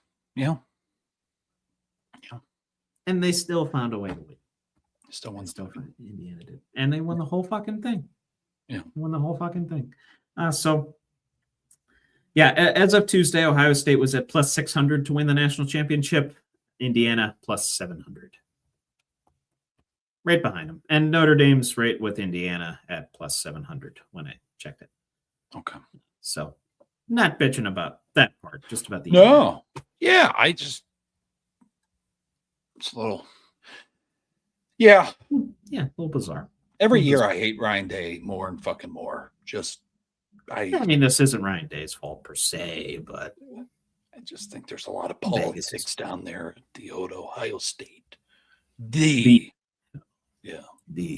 apologize. Do you though? Well, your Ohio State product really did a bang up job in the playoff. I'll just say that up there in New England, but keep it moving. Keep it moving. Getting off of football. We'll get off of football for a second, then we'll get actually right back on it with my yeet and shit list. But before that, on a scale of 1 to 10, are they fucked? The chances of anyone other than Cooper Flagg winning Rookie of the Year. Besides Cooper Flagg, are they fucked? Yeah.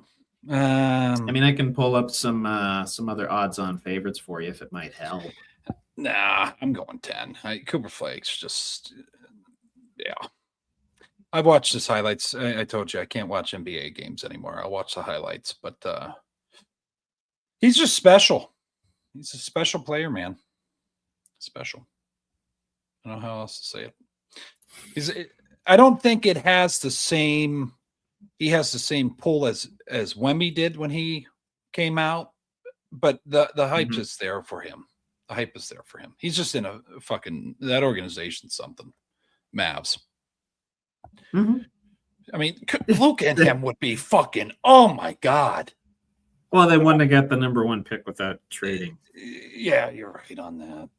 Yeah, but it always seemed like Dirk took him. It's just him, and now it was Luka, and now it's just this fucking Flagg. They can't have the two fucking. Well, they had one come in with Luka, and it was Kyrie, and he thought the fucking Earth was flat and was all fucking. So, like, I don't know, Trevor. But yeah, Cooper Flagg 10 all the way. Mm-hmm. I got you. So weirdly enough, when I checked the other day, he was at minus 900 to do so. He's at now minus 475. So I'm guessing that the likes of Con Knuppel, VJ Edgecombe, Cedric Coward, Derek Queen, Jeremiah Fears, those types of guys must have had good games, maybe gained some ground on him. So if you want to change your answer, by all means, go ahead. I'll say an 8. I'll say an 8. Part of that is me rooting for VJ Edgecombe because he's having a fantastic year with the 76ers, getting a ton of minutes. I think I want to say he's like first in minutes among rookies. Let's see, minutes per. Yeah, VJ Edgecombe playing 35.8 minutes per game. Cooper Flagg right behind him at 33.9. And Edgecombe has played in 38 games, averaging 15.8. Cooper Flagg's averaging 18.8 points per game. But as of when I checked it on Tuesday, among rookies, Cooper Flagg was second in points per game, second in minutes per game, tied for fourth in rebounds per game, fourth in assists, first in field goals made and attempted per game, third in blocks per game. Second on the Mavs behind Anthony Davis in points per game, which Davis has only played like 20 games, and also second on the Mavs in assists and rebounds per game, or fourth in rebounds per game on the Mavs, excuse me. Okay. So clear-cut favorite so far. That gap is Yeah. slimming, though. Okay. Is slimming, which is why I'm a little hesitant. But if he's able to keep this pace throughout the 82, I would say it's his and his alone. Mm-hmm. Halfway through the season, about halfway through the season so far. Right. And I still have only watched about 12 total minutes of basketball. I watched a I watched a lot more nights. hockey. Yeah, more college basketball. Big game tomorrow. Big fucking game tomorrow. Yeah. Oh, what game's tomorrow? The old St. Louis comes into Olean, New York, ranked 24th in the nation at the Riley. 5:30 gets the Bonnies. You going? Have to work. Nah. I got an appointment, and I looked at it on Monday. I looked at the schedule we have on the fridge. I'm like, oh shit, they're ranked. I'm like, fuck. Like, I'm gonna if they win, I might go out and have a couple beverages. I might go out there and see what's going on down there. I got you. No, they'll storm the court, and my old ass is not doing that no more. So A blessing in disguise, if you will. yeah. Because you probably, knowing you'd probably go and do it and be tired as hell after the fact, or you fall and get tramp-beated. We don't want you to get tramp-beated. No, we don't want that. Cody T, we're not talking. Ironically enough, we got through an entire podcast without really talking about the Steelers a heck of a lot. Oh wow, okay. Will you be discussing how fucked the Steelers are? I mean, we can comment real quick before you eat her. Yeah, no, for sure. No And I can go into eating shit list, but before that.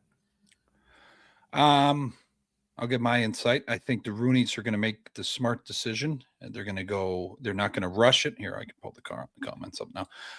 Sure. But I don't think we see a decision till late February. That could be the case, but at the same time, these head coaching hires are seemingly being made at a fast pace. So maybe we want to make a decision pretty quickly. I know that Rams passing game coordinator had a great interview. So he's definitely one of our top candidates. He's still out there. I know Brian Flores, they brought him in, and he was one of the front runners for the job. I would venture to guess it's going to be one of those two guys. Those are the two names that I've heard the most. So I figure it's going to be one of those two guys. Personally, I wouldn't mind the passing game coordinator for the Rams. You get an offensive mind in there. But like I said before, I said this last week too, if we get Brian Flores, I'm going to get bricked up too. He's just fucking all out. He's intense. Intense, man. Oh, I love aggressive. it. Yeah. I love it. I do not want Mike McCarthy. Offensive coordinator. Maybe. Okay. I wanted McDaniel, but he went to the Chargers as OC. Flores resigned with Vikings, I believe. He's still eligible to get a head coaching job. If he doesn't get a head coaching job, he will stay with the Vikings for a while. Back. Okay. Yeah. That's what Shifty said in his tweet anyway. Let me just stir the pot right before we go to your list. Rodgers involved at all here? No. Okay. No. I just want to. People are probably wondering. I don't think retires. Okay. I got you. Either you trade up, get a court. And remember, we still technically own the rights to Tomlin. And we got 12 fucking draft picks. So, we could technically trade Tomlin. Yeah. Chris Shula or Nate? Chris Shula. Yeah. I think that's Shielhaas or whatever his name. Yeah. Yeah. Oh, yeah. Oh, the head coach be Chris Shula. Oh, yeah, that'd be nice. They just rip out the system out there and fucking Los Angeles. You have that last name, Shula. I love that. Yeah. It's a kid, I believe. Yeah. Grandson. He's something with Donnie. Relative. Yeah. Donnie. Yeah. But no. No, good shot. All right. So if I had to put a number on that, hopefully it's a 1. If we're talking 1 to 10, I technically it's a scale of 1 to 10. So hopefully 1. Okay. How fuck the Steelers are. Okay. It's probably more like a 5. Yeah. 4 or 5. We have some roster reconstruction to do. We might have a little bit of a rebuild process that goes into that. The Rooneys are going to be patient with whoever they hire. So they'll have some time to work through some kinks and work through the old roster that we're dealing with right now.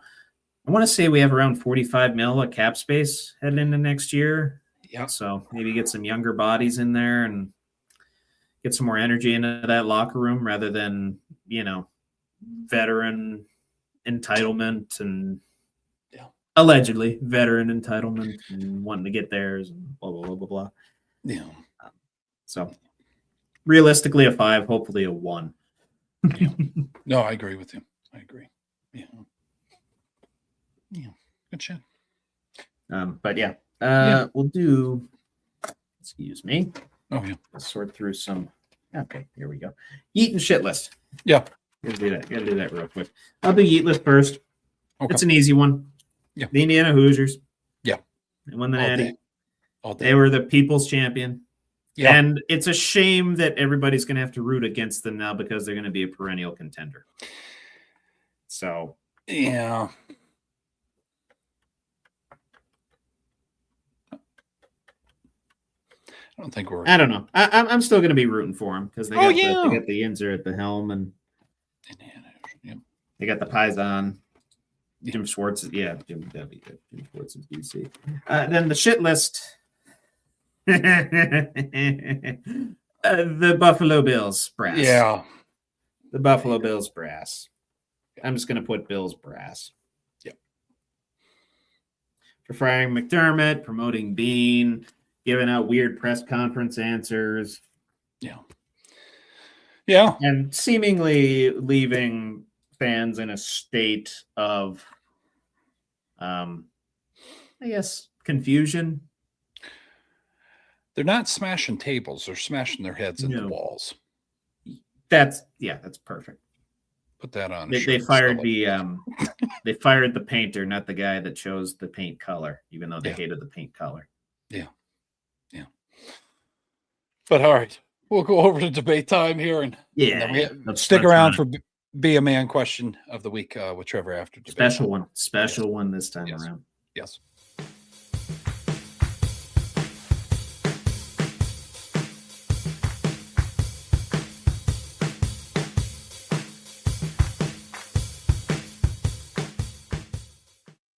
Weighing in at 240 pounds from Olean, New York, your St. Bonnie alum, Drew Billy, with debate time.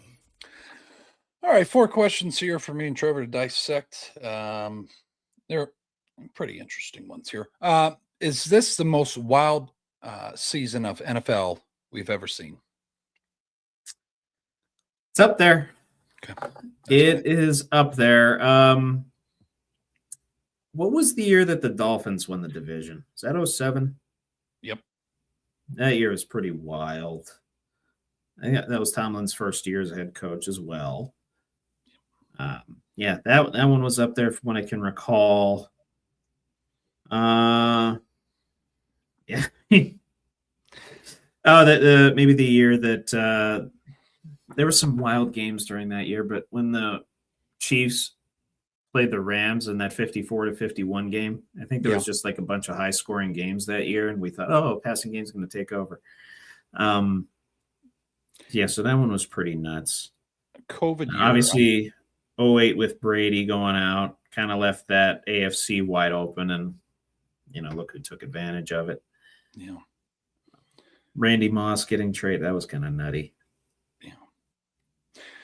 And of course, the 2007 season was Patriots undefeated. Yeah. Get into the Super Bowl. That one was that was the first of Eli's 2 of them. Yeah. I think it was it Seattle's second Super Bowl appearance where they had that big comeback against the Green Bay Packers. Yeah. And of course the Malcolm Butler interception. Fucking wild. That one was nuts. But on the whole, for the entire season, terms of completely defying any and all expectations, and in some cases reality. Yeah, I have a hard time not putting this at number one. Yeah. I tell people when they ask me what I think about all these moves and shit, Trevor, I'm putting it up here with the stress level it's causing for all fan bases. COVID. It's close to this. Because you don't know what the fuck's going to happen. Like when COVID was going on, are they going to cancel the game? Or is one of my favorite players not going to be playing? Yeah, COVID was wild. Yeah, playing in empty stadiums. Empty stadium, pumping in sound. It's fucking, shit. You had to watch the game from your couch. Yeah. Because you couldn't leave your house for weeks on end, especially if you had the virus. Yeah, you know what? I'll probably put this season at number 2 and that one at number 1. Actually, I'd like to use the word wild. This year, was the most wild. That one, COVID year, was the most weird. Yeah, weird. I'll say, for lack of a better term off the top of my head, weird. Yeah. Was it too early for McDermott to be fired? Amen. Yeah. Oh, yeah. 1,000%. 1,000%. Yeah. Yeah. No, I thought maybe you would have given him a year or two more. And then if things don't work out, maybe you get rid of coach, get rid of GM, maybe consider trading Josh Allen and then restart. Mm-hmm. But again, you fire the coach, you fire the guy that painted the house when you didn't like the paint color. You didn't fire the guy that picked the paint color. Yeah. You promoted the guy that chose the paint color. You promoted the guy that gave him this deconstructive roster to deal with. It's basically Josh Allen and everybody else. Like in the NFL, obviously it's, 11 men on each side. The Bills are more like of a one-man team than any other team in the NFL. Yeah. And I'll say this publicly for the first time, Josh Allen will not win a Super Bowl because of this decision. Yeah. Yes. I firmly believe that. I'm sorry. And it fucking hurts for me to say that because I really thought, man, maybe then Tuesday after that, I was like, all right, now fuck this organization. You guys just you're not seeing the vision. And that's 9th season, Trevor. Why would you want to tinker with that? Yeah. I don't know. It's crazy. Is CJ Stroud going to be benched next year? Ooh, dang.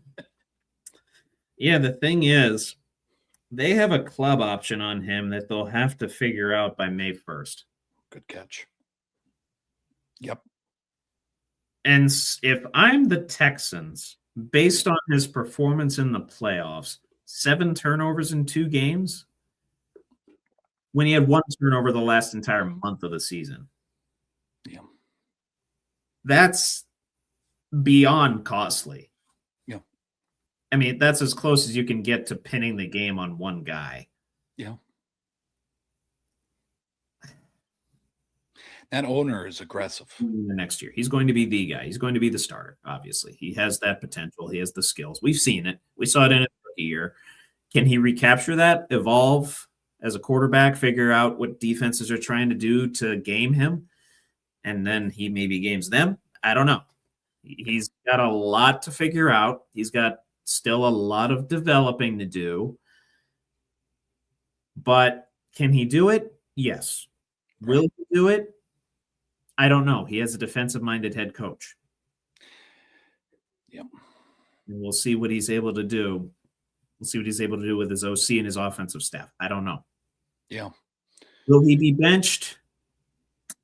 If anything, I'd say if the Texans are chilling at like 3-6, 9 games into the year, if it's more of a prolonged, like we're not going to make the playoffs this time around, looked that way this year for a while. It did. The defense caught fire and everybody else caught fire, and okay, we're chilling, we're good. But if they do this, if they do worse than that, like out of the gate next year, I wouldn't be surprised if they pull the trigger. Yeah. You're going in your 4th year. I mean, I told you it was, and I know I just got back and right when he got drafted was right when I got back in the card game. And it was just fucking crazy. You heard CJ Stroud, Yeah. people lost their minds, the craze around him. And now we're in the 4th year, and all those cards that were worth all that when he got drafted, they're like, you're down 40% on value now. Yeah, because barely worth the paper it's printed on. Yeah. I mean, it's just good luck to you. I would not be invested in CJ Stroud right now, but it is what it is. Greatest fast food fries. Ooh, obviously everybody thinks McDonald's, right? Yeah. Burger King does not have great fries. I think they're overrated. Yeah. Wendy's are okay. They're fine. They're there. I think an underrated fast food fries, KFC. Very those good. like crispy fries. Yep. The one I always go back to, Mhm. and the reason is I only go to this restaurant for the fries. I don't even go for the sandwiches. And they advertise the sandwiches. Arby's. Arby's is good fries. Yeah. Very excellent. The curly fries. Yeah. I love the curly fries. They're just so crispy and tender, and you just bite into them. It's like a little slice of heaven. Hell yeah. When you go strictly to a fast food restaurant that sells all kinds of meat sandwiches for the fries, yeah, that has to be my number one. That's okay. Done and done. Done and done. I put Wendy's up there. Wendy's. Where are we putting Chick-fil-A? Ooh, that's another good. They're probably my number 2, actually. Is that fast food though? Because some people say that's luxury, and I go, technically, but it's still... technically, it's fast food. They have like healthier. They're healthier than McDonald's. That's what I'm saying. The peanut oil, but no, it's still fast food. It's still it's a breaded sandwich. It's all baked in oil, and it's Mm-hmm. Okay. Mm-hmm. Their fries, those waffle fries, it's just, very good, it's very good. And I like, and I like that they have the plastic pods of Heinz ketchup too. A lot of restaurants don't have those. You either have to get it and do it in the plastic, those circular plastic things yourself instead of the prepackaged, things that you can tear open and squirt out. Yep. That's a nice touch. That's a nice touch to the Chick-fil-A fries. There's a Chick-fil-A not 2 miles from my place. I always order from it. So every time we go to Buffalo, it's, hey, I'd like to sit down. We can sit down and eat somewhere, but I'd like to get Chick-fil-A on the way home, just to have. Yeah. Sure. Sure. It's not, And if you get the unbuttered bun, it's not messy at all. No. You're good. You just got to wipe your, salt from the fries off your hands. That's it. I've never had a bad meal from them. But yeah, no, good shit, Trevor. And here, I'll bring up the. Awesome. We'll go over to Trevor's side of the segment here. Let me move the comments. So a little bit of an interesting question this week, obviously applicable to the news that Billy broke at the start of the show. Yes, sir. But interesting in that I personally am unable to give an answer to this question. So I had to phone a friend. Okay. And that is, I texted my dad right before the show because I know he was watching the Sabre game. They won, by the way, 4-2. Took care of business. Good to go. So you'll be getting my dad's perspective on this question. Hell yeah. And for you said you decided on this a couple years ago, but I will pose the question. What goes into the decision of becoming a father? Well, see, I think all along, it didn't bother me if it would have happened. I think when it actually happens, though, and you get the fucking test and it's like, oh, shit. I've kind of changed my outlook on life a little bit. And I kind of just take a day at a time. We don't need to fucking. Trevor, you've been around me enough. People out there, if you've been around me enough, I'm kind of fucking all the time. And it's just, okay, you got to bring it down a little bit. So I think that's whenever shout out to God up there. Baby's born. I think you're going to see a different DB on this show. I think it's going to change my whole perspective. I respect it.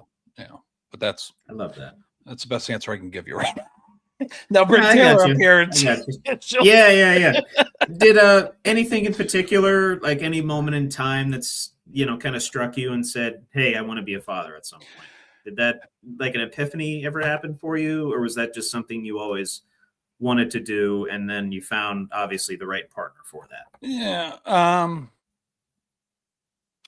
I just think when you go public places and you see like that moment and with a dad or a daughter or son or mom with a son or whatever, and you just see like that twinkle. Everybody knows what I'm talking about out there. Like The there's twinkle. Yeah. you're not even supposed to be kind of but you're like a bystander to the moment.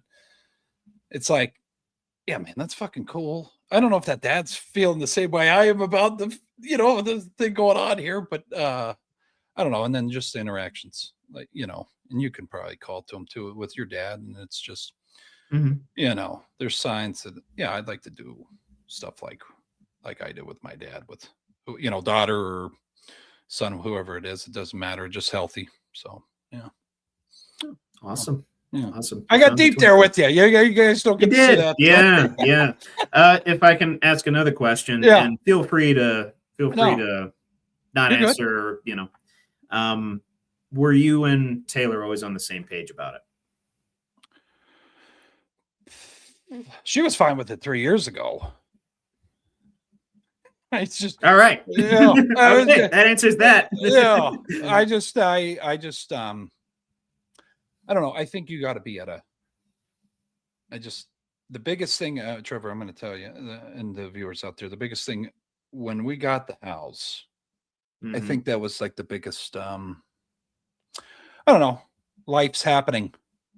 And then, you go through the stages and then the next stage happens. Sure. It's like, sure. Oh, Yeah. By the okay. way, Take a deep breath, man. You don't got to fucking, that's all I've been learning through this process. Just calm down. Calm the fuck down. Yeah, you're gonna have to. Yeah. You're gonna have to. Yeah. Take in the moments. Oh, everybody. 1000%. Life's too short to not take them in. You know what I mean? Yeah. I'm good though. So to give my father's perspective on I'd love to hear it.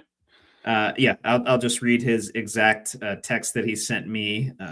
Actually, during the show, I texted him right before the show. He got me. Must have been in between periods of the Sabre game that he texted me. Okay. I asked him what goes into the decision of becoming a father, and I quote from him: "Finding a woman who wants to be a mother, loving God, loving yourself, loving your wife, having a great desire to be a dad. I had a great model to follow, which I will say I'm personally named after that grandfather." So, hell yeah. And continuing, having a willingness to work hard and sacrifice yourself for your family. Being a father is my greatest accomplishment. Not gonna lie to you, I'm getting a little choked up reading that, so I gotta put the phone down. Yeah. Yeah, good on Dean, man. That was. Oh yeah, because I'm the first. Get me going over here, Trevor. Yeah, that's yeah, and I will say, finding the right woman, finding the right partner to do that with, that's the biggest thing. And obviously making your peace with God as you do that. You have to. Currently working on both of those elements as we speak. Trying to get back to church, trying to find the right woman. Yeah. So hopefully follow in my dad's footsteps, give him some grandkids. And I will say this, echoing his sentiments, his father gave him a fantastic example, raised 4 kids. Oh, wow. And he's easily been, my biggest role model to this point has been my dad. Yeah. That. Yeah. No. Hey, it's good shit. It's good shit there. Yeah. Yeah. I just hope I can. I hope I can feel that one day, and if I can share a little bit more with you. I know I'm kind of going beyond the scope of the question. You're good. But I was sitting at the bar one night. I think I was watching Indiana, Oregon. Okay. National semifinal. Yeah. And a good friend of mine just had a child, and I had not yet seen the child, but he's sending me pictures and everything. And I got baby fever again. I was texting my dad about it, and it's like, what's it like having baby fever and then having that realized? It's like the anticipation kills you. Right. The patience is daunting, but it's like heaven on earth when it happens. Right.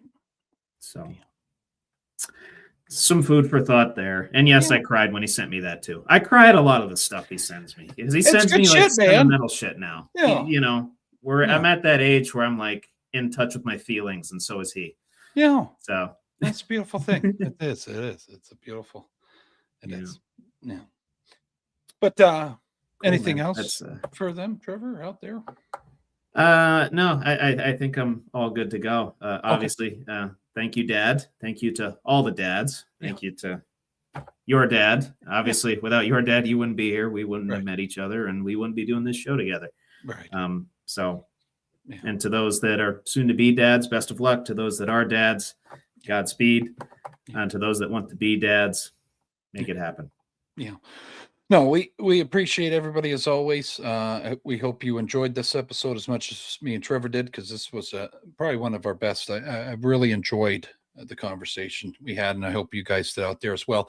As always, have a good day, have a good night, stay safe out there. God bless. This was another episode of Buckle Up with the Boys with your host here, DB, and host Trevor Dinsmore. Make sure to check out our shorts. Really doing a bang up job there. Really appreciate all the support there.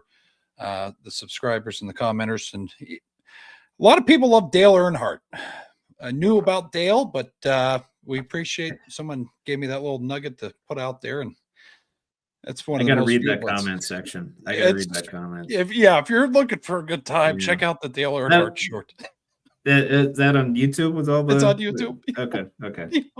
YouTube with the comments. All right. Yeah. I'll get on that. Yeah, but again, we appreciate you. And again, like I said earlier, if you're just catching us at the end of our episode here, check out Full Circle Property Services, junk removal, landscaping, lawn care, gutter cleaning, and snow removal. They're located in St. Mary's, Pennsylvania. And we'll be back next Tuesday at 8 o'clock. God bless. Peace.